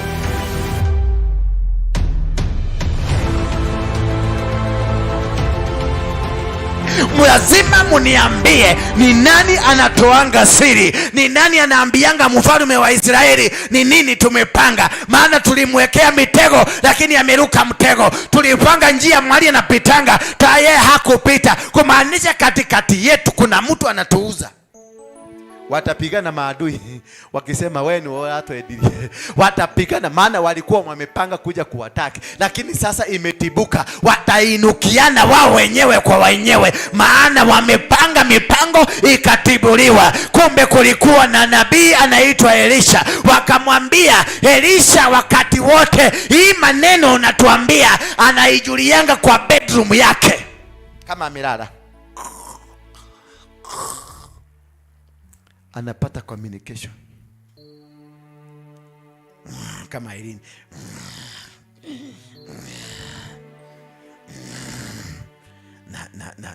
na Purity. Unajua kuna yetu ingine na ngorataka hivyo, baka unashitwa hizi ni makodoo ziko kwa nyumba, unaenda unachugulia unakuta ni binadamu. Kuna ngorataka wengine unazaenda kwa watu kutembea, ukute wote wako sitting room wakiota moto na jiko. Unauliza kwa nini mliamuka? Hapana, tulisema tu tukuje hapa tusugumuse, kumbe ni wao uliwafukuza kwa kitanda. Ati ni kongorota.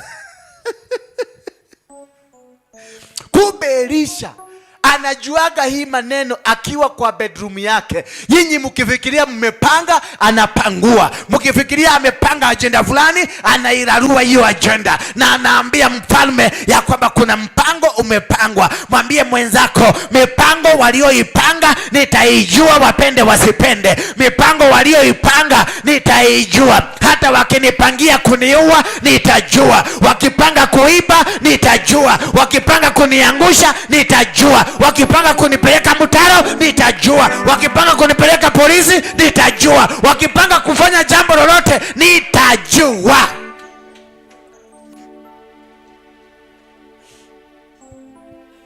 Hallelujah. So he said, go and see where he is, that I may send and get him. Sasa mtu amefunuliwa na Mungu. Sasa mfalme wa Syria anasema, go endeni mtafute huyo mfalme mahali yako. Neteni mtafute skado mzuri ya kugonga hii pasta anaitwa Waruinge.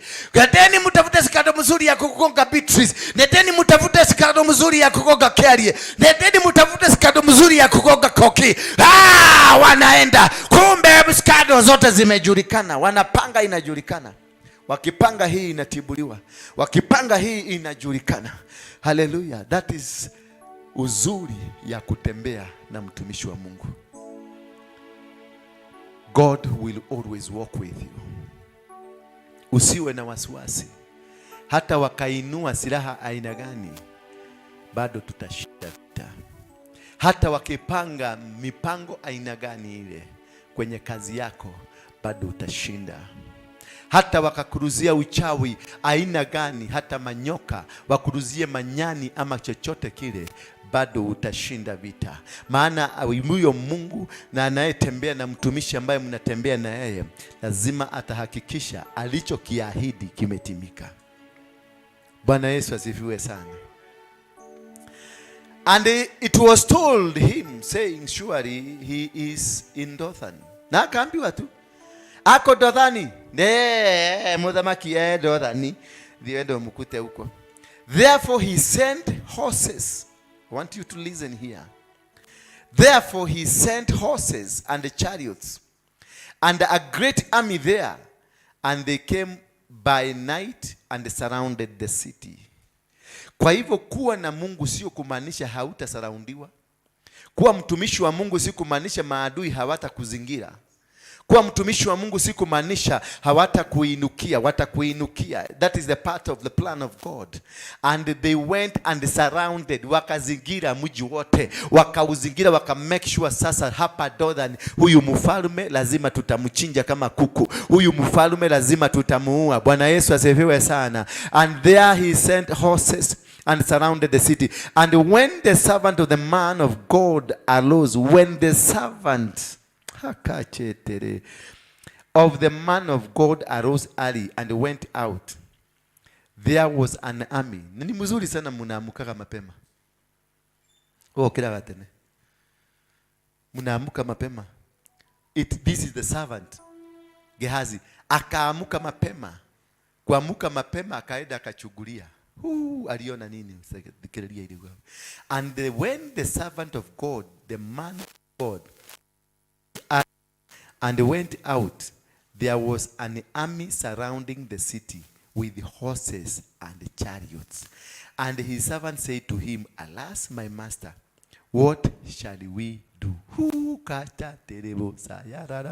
Ati what shall we do? Hata akilala akauliza, what shall we do? Usigisi kama hii sikujage. Bwana Yesu asifiwe sana. What shall we do?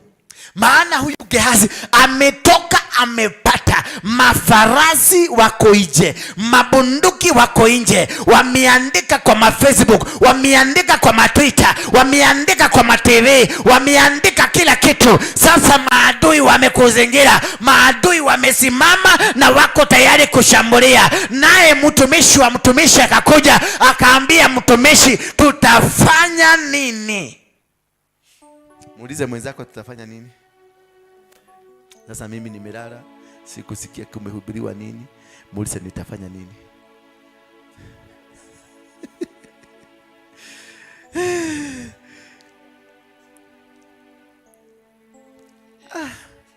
The man of God answered. So he answered, do not fear. Kumbe the entire gimmick, the entire plan was fear. The word fear. F-E-A-R.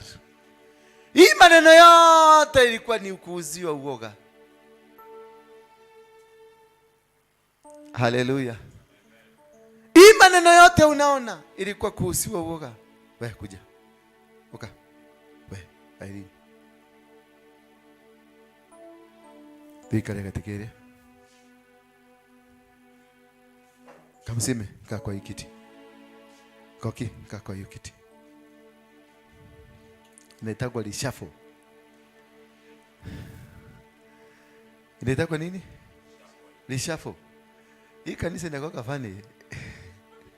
Najua watu wanafikiria kai kanisa ni kama zile wanaendaga zile za nini.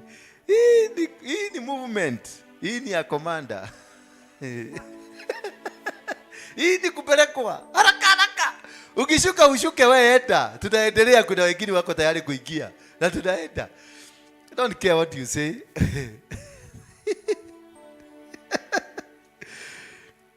So he answered, do not fear, for those who are with us are more than those who are with them.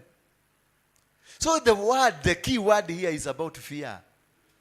Uliuziwa ukaambiwa wewe utajua mama yako, utajua. Uombe sana. Walikwambia aje? Uombe sana. Hii kabuti na hii simu utajua. Sasa hata hakuna duka inakuwaga imefungwa.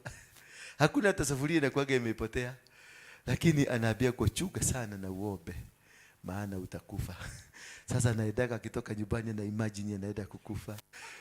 Imagine anaendaga hivi, unajua anaendaga hivi.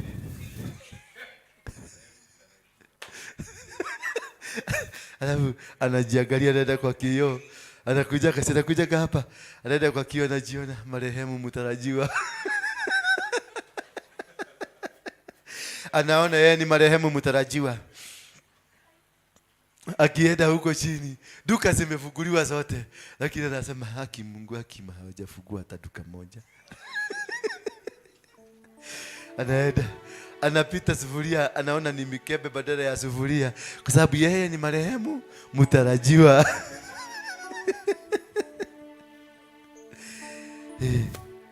Hapo anakuja, wanasema kamsime. Kumbe kamsime ajarara. Amelala tu hivi, anaangalia tu mapulani venye mnafanya mapulani. Kumbe anaokojea asikie. Wakinena kidogo awatoe ujiga.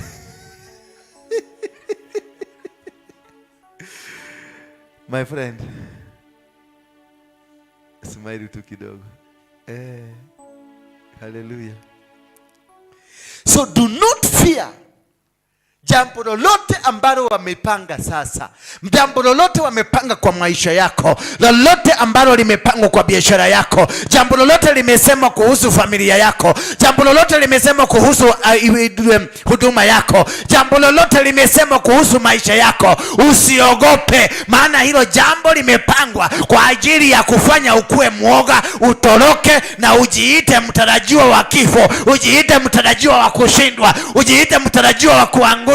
Maana wewe si kuangushwa, wewe si wa kushindwa, wewe si wa kunyaganywa, wewe si wa kubomolewa, wewe ndio wa kuwabomoa. Maana waliokuwa na wewe ni wengi kuliko walio na wao, waliokuwa na wewe ni wakali kuliko wao, waliokuwa na wewe ni wagumu kuliko wao, waliokuwa na wewe wana uwezo kuliko wao, waliokuwa na wewe ni watu wako na nguvu maradufu. You don't need to fear. Maandika mauga Beatrice ni mukegu, mukamera maandike na Githwairi ni mujiga.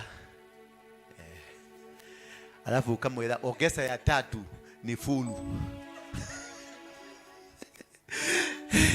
Mauga Beatrice ni arakorirwo na kimundu makomete handu to maigo yaine, mereti moigo yaine ni gatoro ine karare no hehu.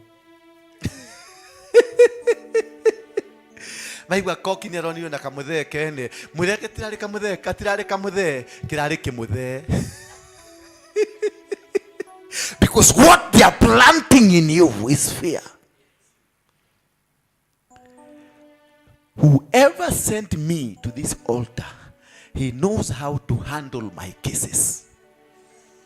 Hawezi kunipatia kazi alafu niweze kwenda kupigana, maana kazi ameniambia nifanye, akaniambia mapigo ni yake, yeye ndiye atapigana, yeye ndiye atashughulikia maadui, mimi ni kuenda mbele. Songa mbele. Mwambie songa mbele. Alikuja hapa na mioto mingi. Alitoka hapa kama amekuja mkia. Alikuwa amepiga masimu, amepiga yotodi, amepiga huyu. Todi akamwambia huko mahali hizo vitu zake ziko ni bali sana. Haziwezi kutoka. Hiyo ujuaji mtamaliza. Hiyo ujuaji, hii ni military camp. Umenielewa? Yesu alikuwa military mwenyewe. Musa alikuwa military. Joshua alikuwa military. Jacob alikuwa military. Sasa sisi ni nani? Tukue walimu wa kwenda kanisani. Sisi si mapadre. Aiyo. Huko si mapadre. Huko ni military camp. Na tunakaga kisoja.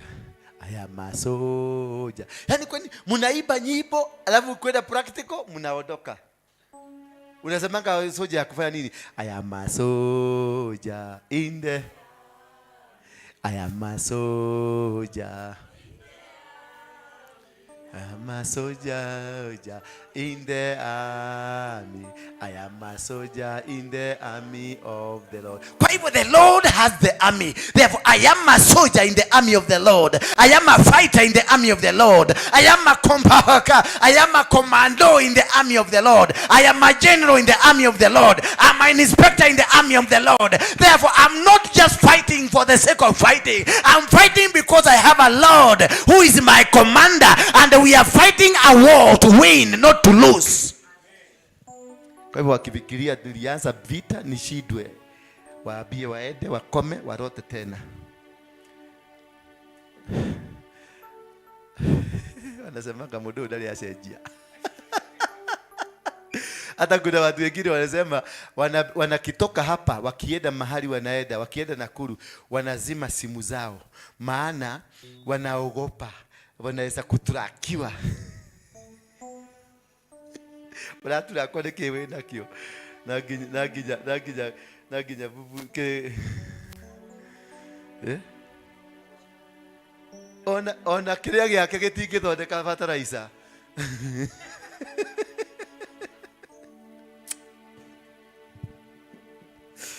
Sorry kanua. Kesha, ujifundishe Kikuyu haraka sana. Hawa Kikuyu wanajipenda, Wakikuyu wanajipenda sana. Ujifundishe.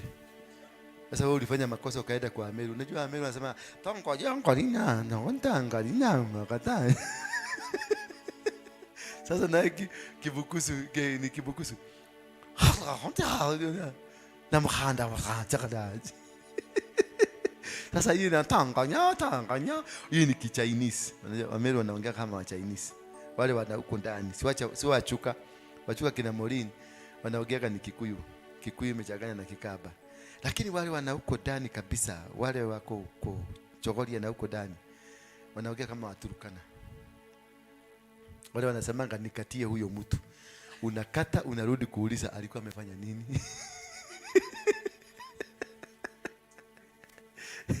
Anasema ati amekula mira yangu mbili. Na sasa hiyo shingo anasema shingo inafanya hivi. Bwana asifiwe sana. So, and Elisha prayed and said, Lord, I pray open his eyes. It is my prayer tonight that you may open. Otodi. Yes.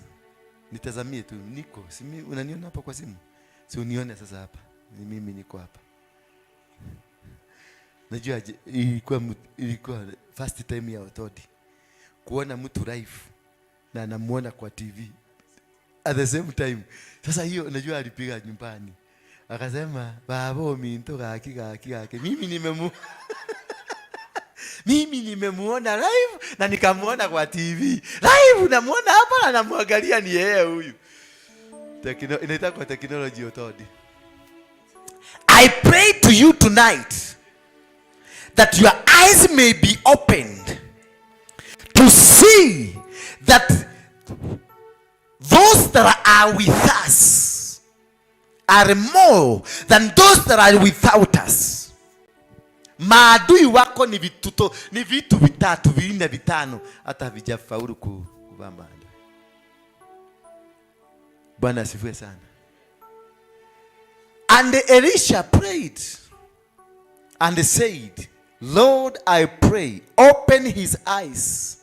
Open your eyes. Lord, help these people to open their eyes. Open their eyes. Open their eyes to see the power behind this altar.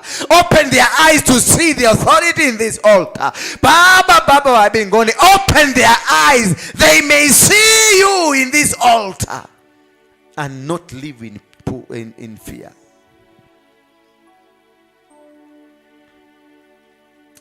And the young man, then the Lord opened the eyes of the young man, and he saw.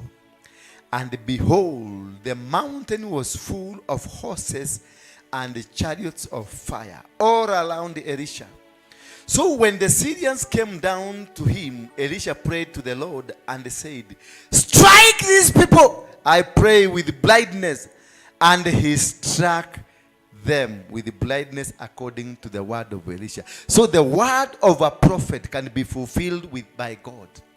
And by that, by the anointing upon me, in the grace upon my spiritual father, Harrison Nganga, as I'm standing at this altar where he stood, I strike the enemies with blindness, that they may not see the children of God from today.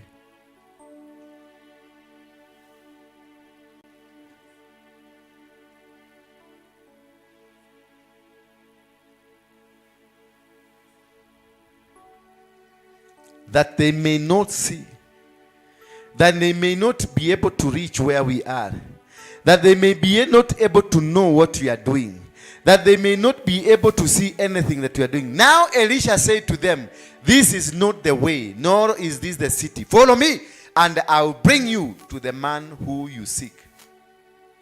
Hallelujah.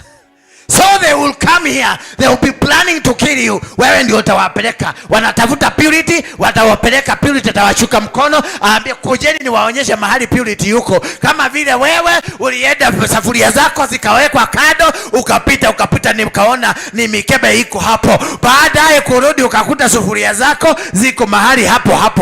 Maana walikuchapa na upovu ukakosa kuona duka. Siku ya leo, I reverse everything that was spoken against you. I reverse any blindness that was sent to you. I reverse any sickness that was sent to you. I reverse anything that they said against you. From today, anything they planned against you, I return it back to them. In Jesus' name. Aliwaambia Elisha, walikuwa natafuta Elisha, hawakusikia mpaka sauti hii ni ya Elisha. Akawaambia, mnatafuta nani? Tunatafuta Elisha. Kujeni niwaonyeshe. Akawapeleka kwa kichaka, akatoka, akaenda. Wakarudi kujua kumbe ni Elisha alitupeleka. Hiyo ndio power uko nayo, purity.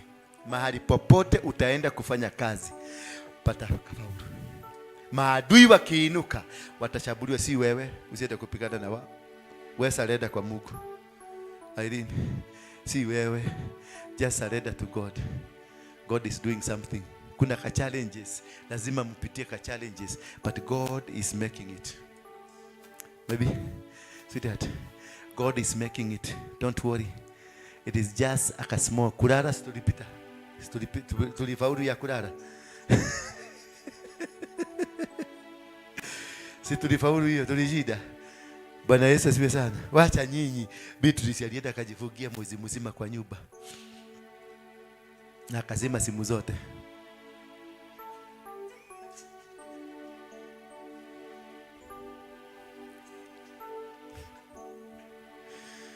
Lakini alirudi.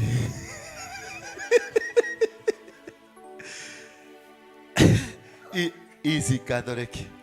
Msikia Dennis? Easy Catholic. Hii inaitwa synagogue. Synagogue, sema synagogue. Ni battlefield. Hii ni vita. This is the platform. It was prophesied. The platform for the revival of the gospel of Jesus Christ. That is why you are not like them. Hakuna siku utakubalika kwa macho yao. Watakuwekea kila aina ya mtego ukiruka. Watajaribu kila kitu ukiruka. Wakata shida huyu kali morogi. Watatuma masupae.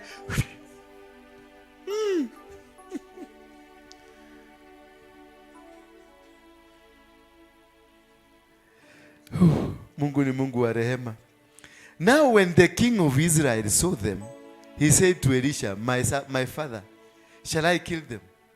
Shall I kill them? Demorage. Beatrice, tomorage. Tohutie kama kao. Koke. Tohutie kama kao nigetha maigwe kaundu. Tini ni ibuku ndirathoma. Sio mimi. Sasa mnasema na ni Bible inasema, now when the king of Israel saw them, he said to Elisha, my father, shall I kill them? Shall I kill them? Alikuja na maneno mingi. My father, shall I kill them? Shall I? Kwenda demo brage. Alimwambiaje? But he answered, you shall not kill them. Will you kill those whom you have taken captives? Kumbe ni dhuya. Will you kill? Utaua mtu ambaye umeweka kwa mkono yako. Umekamata mtu na umemweka kwa mikono yako. Will you kill? Upatie chakula kule. Na umweke kwa kampu. Na umuheage irio cia kuria. Cio nĩ thuya.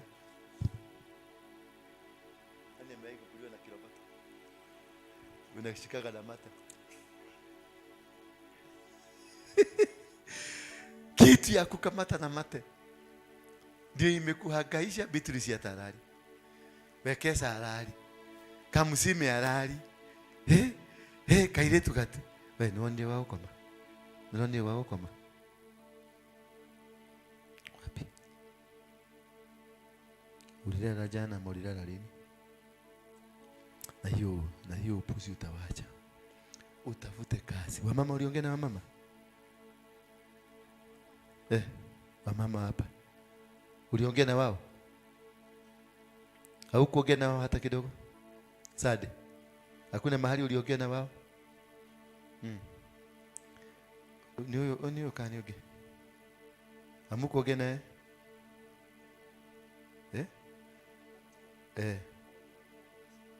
Na sasa hawakuongea. Lakini waliongea mpaka na Shiaredi.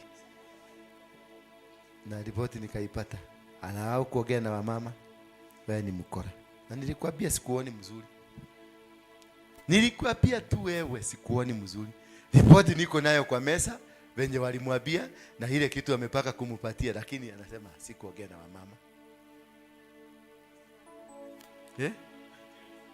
Ati alisahau. Kwani yako na memory ya kuku? Yako na memory ya kabambe? Memory imejaa?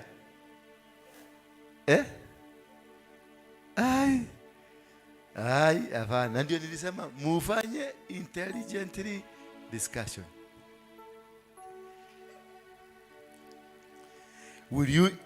You shall not kill them. Will you kill those who you have taken captive with your sword and your bows? Set food and water before them, that they may eat and drink and go to their master. Then he prepared a great feast for them. Amen. Sema amen. Simameni kwa miguu yetu. Na kutoka sasa, as we are talking, kwenu ni wapi? Kwenu ni wapi? Muranga wapi?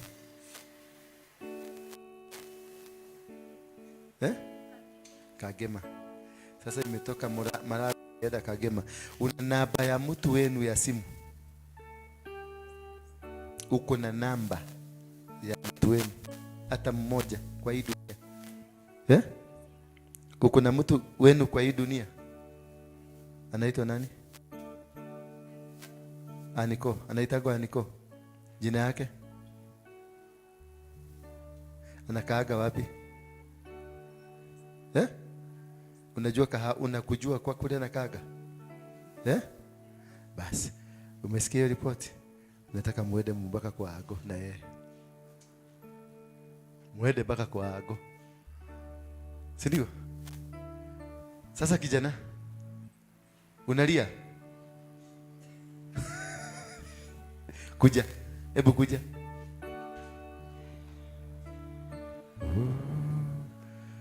Umeshikwa na kemuga ni nini? Kwa nini natembea? Natembea.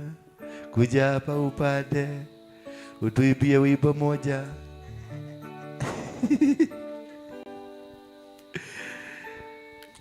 Inua mikono yenu juu. Simama tu kijana hapo, simama hapo.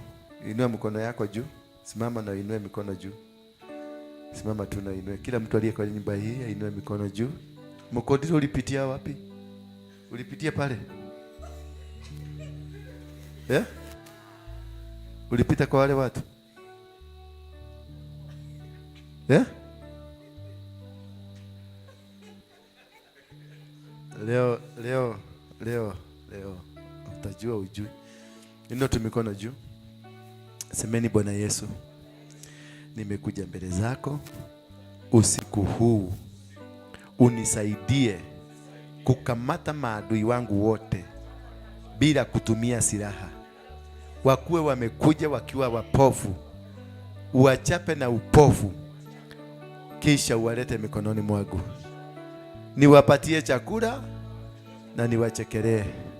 Semeni amina. Haleluya. Huyu Bwana amesikia. Beatrice, kuja shika microphone.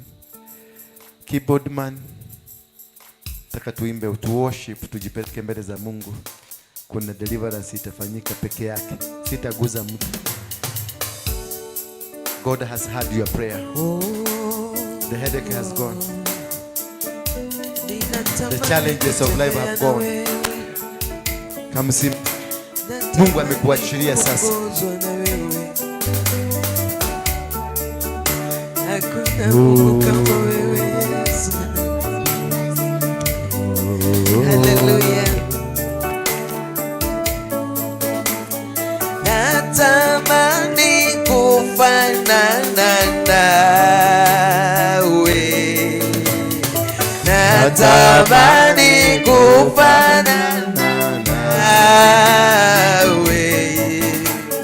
Siku zote za maisha yangu, siku zote za maisha yangu, imba natamani, natamani kufanana nawe.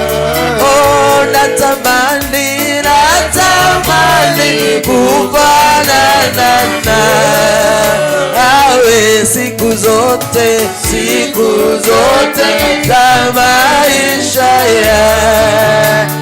Oh, siku zote, siku zote za maisha yangu. Baba, natamani, natamani kutembea nawe. Bibi, natamani, natamani kutembea nawe. Siku zote, siku zote za maisha yangu. Siku zote, siku zote za maisha yangu. Kuongozwa nawe, natamani kuongozwa nawe. Kuongozwa nawe, natamani kuongozwa nawe. Siku zote, siku zote za maisha yangu. Oh, siku zote, siku zote za maisha yangu. Kuongozwa nawe, natamani kuongozwa nawe. Kuongozwa nawe, natamani kuongozwa nawe. Oh, siku zote, siku zote za maisha yangu. Oh, siku zote, siku zote za maisha yangu. Kuandamana nawe, natamani kuandamana nawe. Natamani, natamani kuandamana nawe. Siku maisha ya siku zote za maisha ya kuandamana nawe, natamani kuandamana nawe, natamani kuandamana siku zote za maisha ya siku zote za maisha ya natamani kukupendeza Bwana, natamani kukupendeza Bwana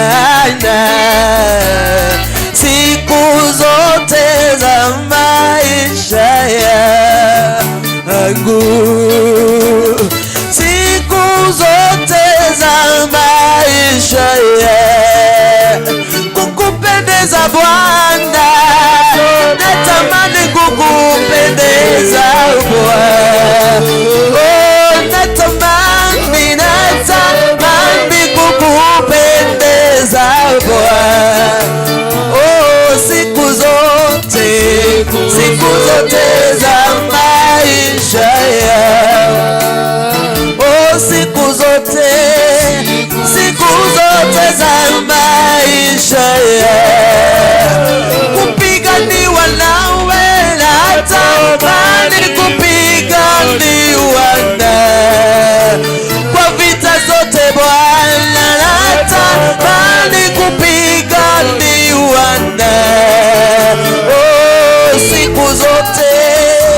siku zote za maisha yangu, siku zote za maisha yangu kutumika nawe, natamani kutumika wewe peke yako, natamani kutumika na wewe Bwana siku zote za maisha yangu, siku zote za maisha yangu kutumika nawe, natamani kutumika na wewe Bwana, natamani kutumika nawe siku zote za maisha yangu, siku zote za maisha yangu kufanya mapenzi yako, natamani kufanya mapenzi yako, natamani kufanya mapenzi yako peke yako siku zote za maisha yangu, siku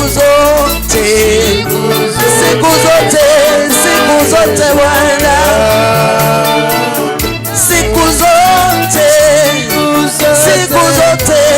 siku zote, sio leo na kesho, bali ni siku zote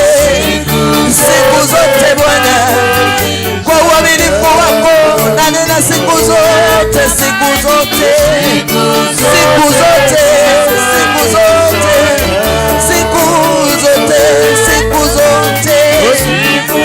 zote za maisha ninajitoa kwako Bwana siku zote za maisha nitumike nawe Bwana siku zote za maisha najitoa kwako siku zote za maisha kuishi katika nyumba yako Yesu siku zote za maisha siku zote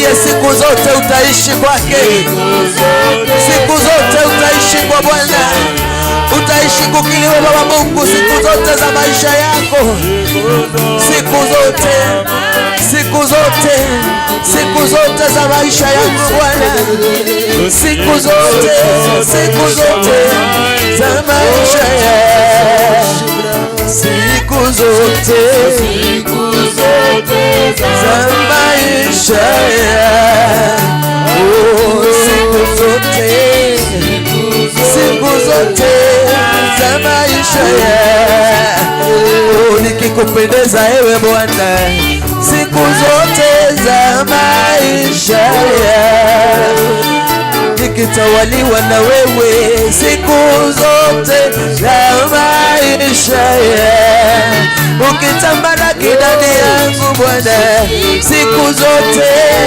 za maisha yako, nikifanya mapenzi yako siku zote za maisha yako, unasema siku zote, zote za maisha yako, siku zote, siku zote za maisha yako, na maanisha siku zote, siku zote, siku zote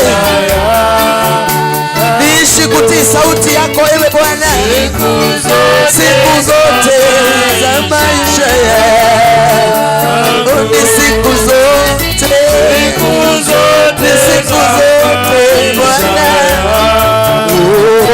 ni siku zote, siku zote kupendeza ewe Mungu, siku zote za maisha yako, siku zote, siku zote za maisha yako. Daudi kuna jambo moja aliloliomba mbele za Mungu, na hilo jambo alilitamani na kalizingatia, ya kwamba ataishi katika nyumba ya Mungu siku zote za maisha yake.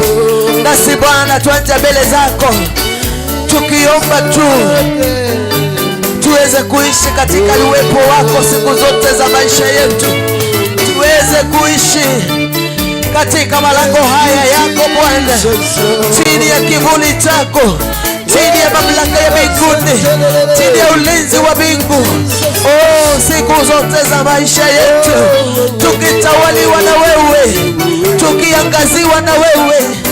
Asante Bwana, ni kwa sababu kutoka siku ya leo utatuongoza. Tunatamani kuandamana na wewe, tunatamani kutembea na wewe, tunatamani Bwana wa mabwana kushikwa mkono na wewe, tunatamani kutawaliwa na wewe siku zote za maisha yetu, siku zote za maisha yetu Bwana, siku zote, siku zote za maisha yangu, siku zote za maisha yangu,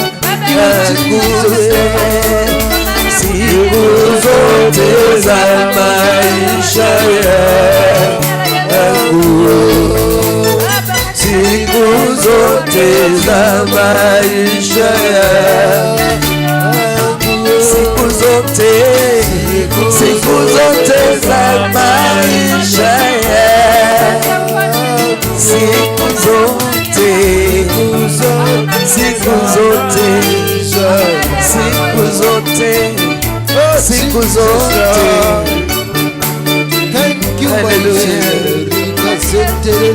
Asante Bwana, jina la Bwana litukuzwe. Haleluya, tumpigie Bwana wetu Yesu makofi. Ni kwa sababu ni mwema, ametenda mema, ametupa nguvu, ametusaidia. Mungu wetu ni mwema. Kuna uwepo wa Mungu katika nyumba, kuna nguvu za Mungu katika nyumba hii. natamani kutembea na huyu Mungu hata siku zijazo. Sio tu wakati tuko katika nyumba ya Mungu tunahisi uwepo wa Mungu, bali hata wakati ule tuko huko nje tunakubali uwepo wa Mungu ukaandamane pamoja na sisi. Tunapoenda kumsifu Bwana, naomba tusalamiwe na Pastor Koki ili tuingie kwa sifa. Tusalimie.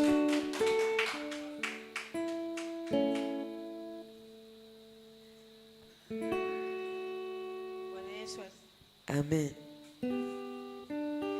Bwana asifiwe. Amen. Yesu ni mwema kila wakati. Asubuhi ya leo ameniokoa. Amen. Nipewe microphone ama nitumie mdomo? Muongeze sauti. Bwana Yesu asifiwe. Tumia yale. Yesu ni Bwana asubuhi ya leo. Nashukuru kwa sababu Yesu ni mwaminifu. Amenitendea mambo ya ajabu. Kuna wimbo ilikuwa inakuja ndani mwangu, changanya changanya.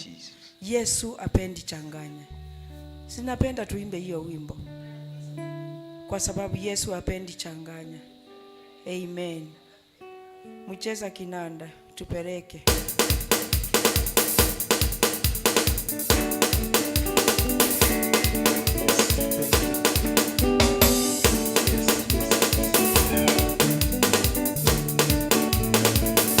Changanya, changanya, changanya, changanya, changanya, Yesu apendi changanya. Changanya, changanya, changanya, Yesu apendi changanya. Changanya, changanya, changanya, changanya, changanya, changanya, Yesu apendi changanya. Changanya, changanya, changanya, changanya, changanya, changanya, Yesu apendi changanya.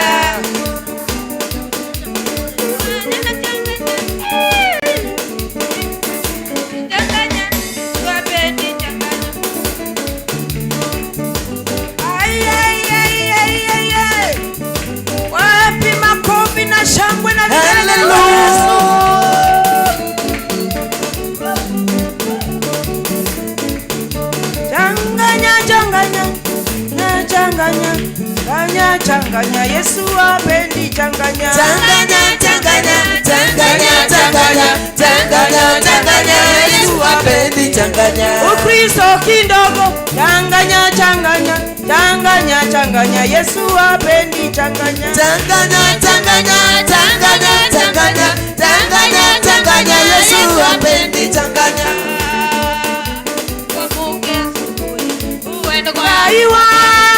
Ngai wa kwae, Ngai wa kwae wa magegania, Ngai wa kwae, Ngai wa kwae wa magegania.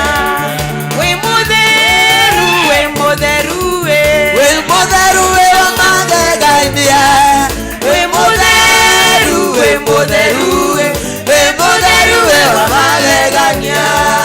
We munene, we munene, we munene we wa magegania, we munene, we munene, we munene we wa magegania.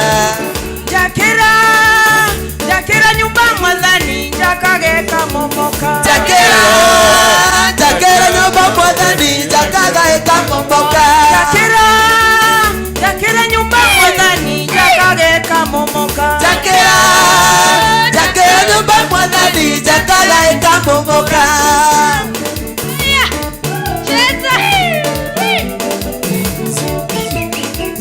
Adhuri mageria gwaka tumia makamomora. Jakera, jakera nyumba mwadhani, jakageka momoka. Tumia mageria gwaka adhuri makamomora. Jakera, jakera nyumba mwadhani, jakageka momoka. Jakera, jakera nyumba mwadhani, jakageka momoka. Jakera, jakera nyumba mwadhani, jakageka momoka. Haya wapi shangwe na vigelegele kwa Yesu? Haya cheza, cheza, cheza kwa Yesu.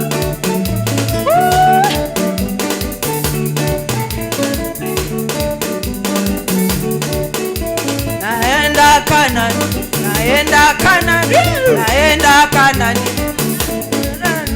naenda Kanani, naenda Kanani, naenda Kanani, sitarudi tena Misri. Naenda Kanani, naenda Kanani, naenda Kanani, sitarudi tena Misri. Naenda Kanani, naenda Kanani, naenda Kanani, sitarudi tena Misri. Bendera ya Yesu, bendera ya pepea. Bendera ya Yesu, bendera ya pepea. Bendera ya Yesu, bendera ya pepea. Bendera ya Yesu, bendera ya pepea. Magonjwa yatoroka kwa jina lake Yesu. Bendera ya Yesu, bendera ya pepea. Bendera ya Yesu, bendera ya pepea. Bendera ya Yesu, bendera ya pepea. Bendera ya Yesu, bendera ya pepea. Bendera ya wokovu, bendera ya pepea. Bendera ya Yesu, bendera ya pepea. Bendera ya uzima, bendera ya pepea. Bendera ya Yesu, bendera ya pepea. Mapepo yatoroka kwa jina lake Yesu. Bendera ya Yesu, bendera ya pepea. Bendera ya Yesu, bendera ya pepea. Wachawi waokoka kwa jina lake Yesu. Bendera ya Yesu, bendera ya pepea. Bendera ya Yesu, bendera ya pepea. Vipofu wanaona kwa jina lake Yesu. Bendera ya Yesu, bendera ya pepea. Bendera ya Yesu, bendera ya pepea. Bendera ya uzima, bendera ya pepea. Bendera ya Yesu, bendera ya pepea. Bendera ya Yesu, bendera ya pepea. Bendera ya Yesu, bendera ya pepea. Bendera ya uzima, bendera ya pepea. Bendera ya Yesu, bendera ya pepea. Bendera ya Yesu, bendera ya pepea. Bendera ya Yesu, bendera ya pepea. Haya, ruka kwa Yesu. Shangwe na vigelegele kwa Yesu. Kwa kweli Yesu ni wa uzima wa milele, na jina la Yesu haliwezi kubadilika. Jina la Bwana litaishi milele. Mambo yote haya unayaona yatapita, lakini Yesu, neno lake litaishi milele. Haya, shangwe na vigelegele.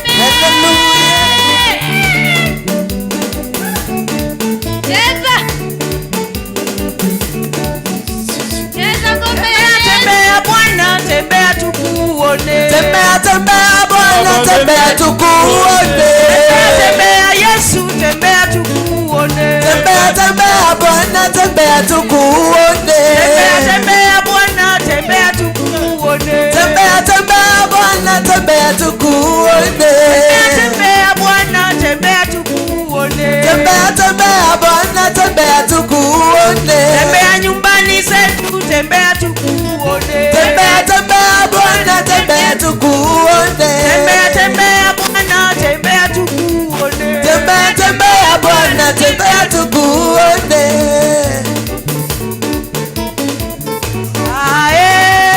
Yesu ndiye komando. Yesu ndiye komando.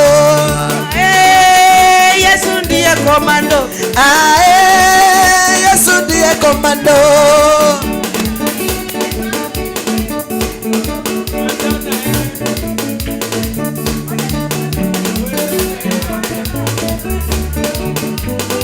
Makofi ya shangwe na vigelegele kwa Yesu. Utukufu kwake Yesu. Haleluya, utukufu kwake Yesu. Haleluya, utukufu kwake Yesu. Haleluya, utukufu kwake Yesu. Haleluya, kwake Yesu. Haleluya, utukufu kwake Yesu. Haleluya, utukufu kwake Yesu. Haleluya, utukufu kwake Yesu. Haleluya, utukufu kwake Yesu. Haleluya, utukufu kwake Yesu. Haleluya, utukufu kwake Yesu. Haleluya, utukufu kwake Yesu. Haleluya. Ukiona umepata mali, wewe usijisifu, bali umpe Yesu utukufu wake. Utukufu kwake Yesu. Haleluya, utukufu kwake Yesu. Haleluya. Yesu. Haleluya, utukufu Utukufu kwake Yesu. Haleluya. Utukufu kwake Yesu. Haleluya. Utukufu kwake Yesu. Oh, haleluya. Buya buya muno. Buya buya buya muno.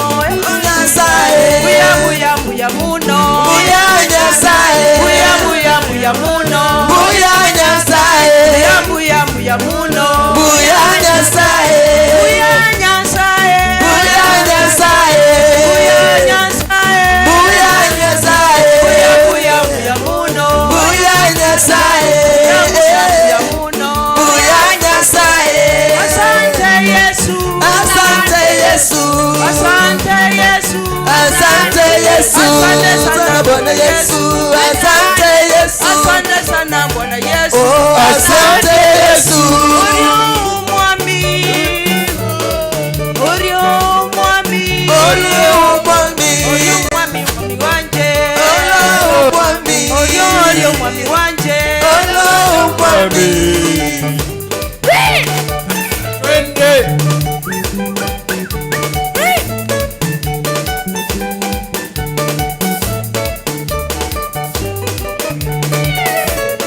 Ninakwatie ngai wakwa, ninakwatie tata. Ninakwatie ngai wakwa, ninakwatie tata.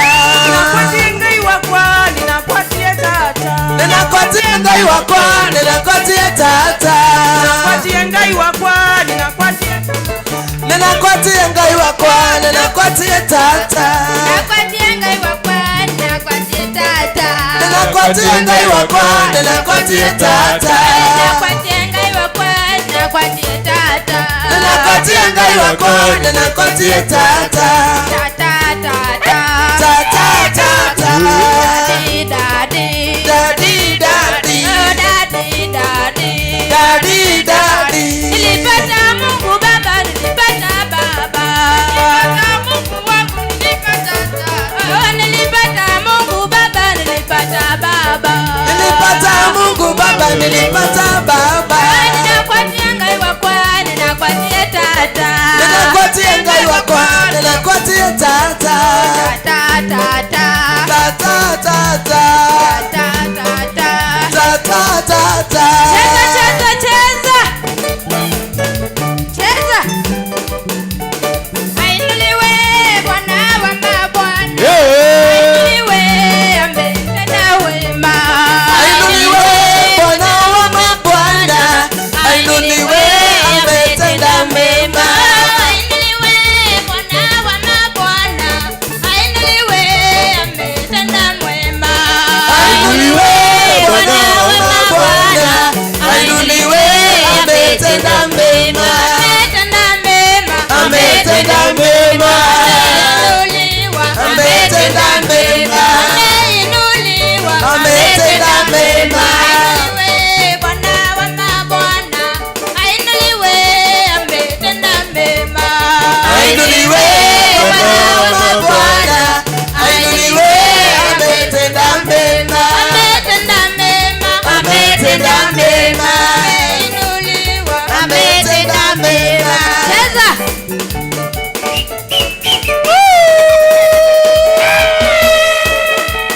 Cheza, cheza. Cheza. Cheza. Cheza.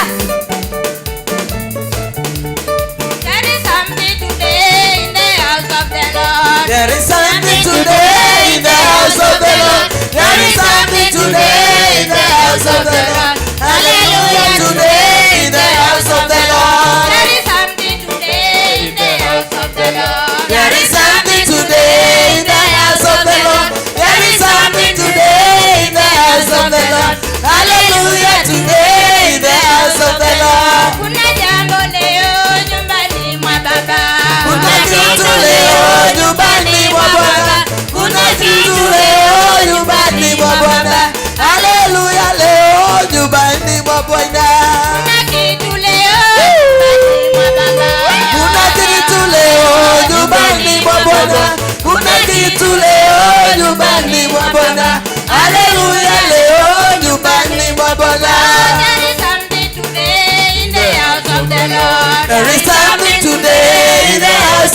There is something today in the house of the Lord. Hallelujah, today in the house of the Lord. Kuna jambo leo nyumbani mwa Baba.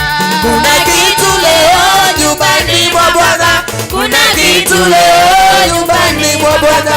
Hallelujah, leo nyumbani mwa Bwana.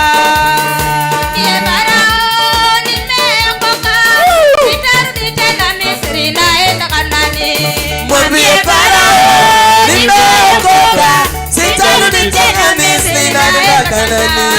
Mwambie Farao nimeokoka, sitarudi tena Misri, naenda Kanaani.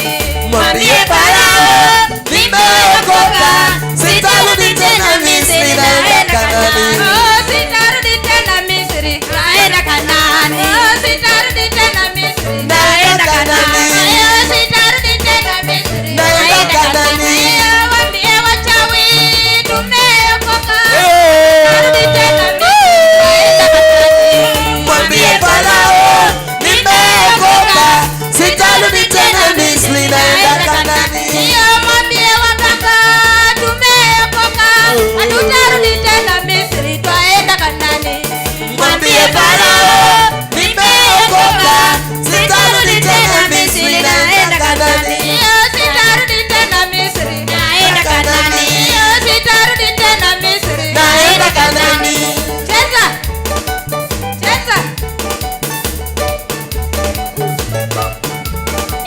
Mwambie Farao nimeokoka, sitarudi tena Misri, naenda Kanaani. Mwambie Farao nimeokoka, sitarudi tena Misri, naenda Kanaani. Naenda Kanaani, naenda Kanaani, naenda Kanaani. Misri sirudi tena. Naenda Kanaani, naenda Kanaani, naenda Kanaani. Sitarudi tena Misri. Naenda Kanaani, naenda Kanaani, naenda Kanaani. Misri sirudi tena. Naenda Kanaani, naenda Kanaani, naenda Kanaani. Misri sirudi tena. Cheza. Cheza. Cheza.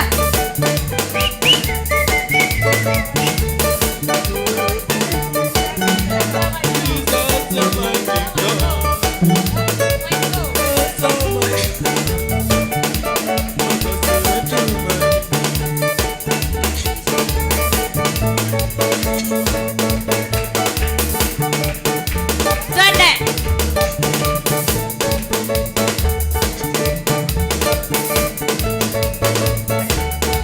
Saika Yesu kachiranga jena. Msaika Yesu katiranga tenda. Haleluya, katiranga tenda. Haleluya, katiranga tenda. Masaika Yesu kachiranga jena. Masaika Yesu katiranga tenda. Haleluya, katiranga tenda. Haleluya, katiranga tenda. Masaika Yesu kachiranga jena. Masaika Yesu katiranga tenda. Haleluya, katiranga tenda. Haleluya, katiranga tenda. Yesu mulaiko. Yesu. Yesu mulaiko. Yesu mulaiko. Yesu. Yesu mulaiko. Yesu. Yesu mulaiko. Yesu mulaiko. Yesu. Yanindanga. Yesu. Yanindanga. Yesu mulaiko. Yesu. Yanindanga. Yesu.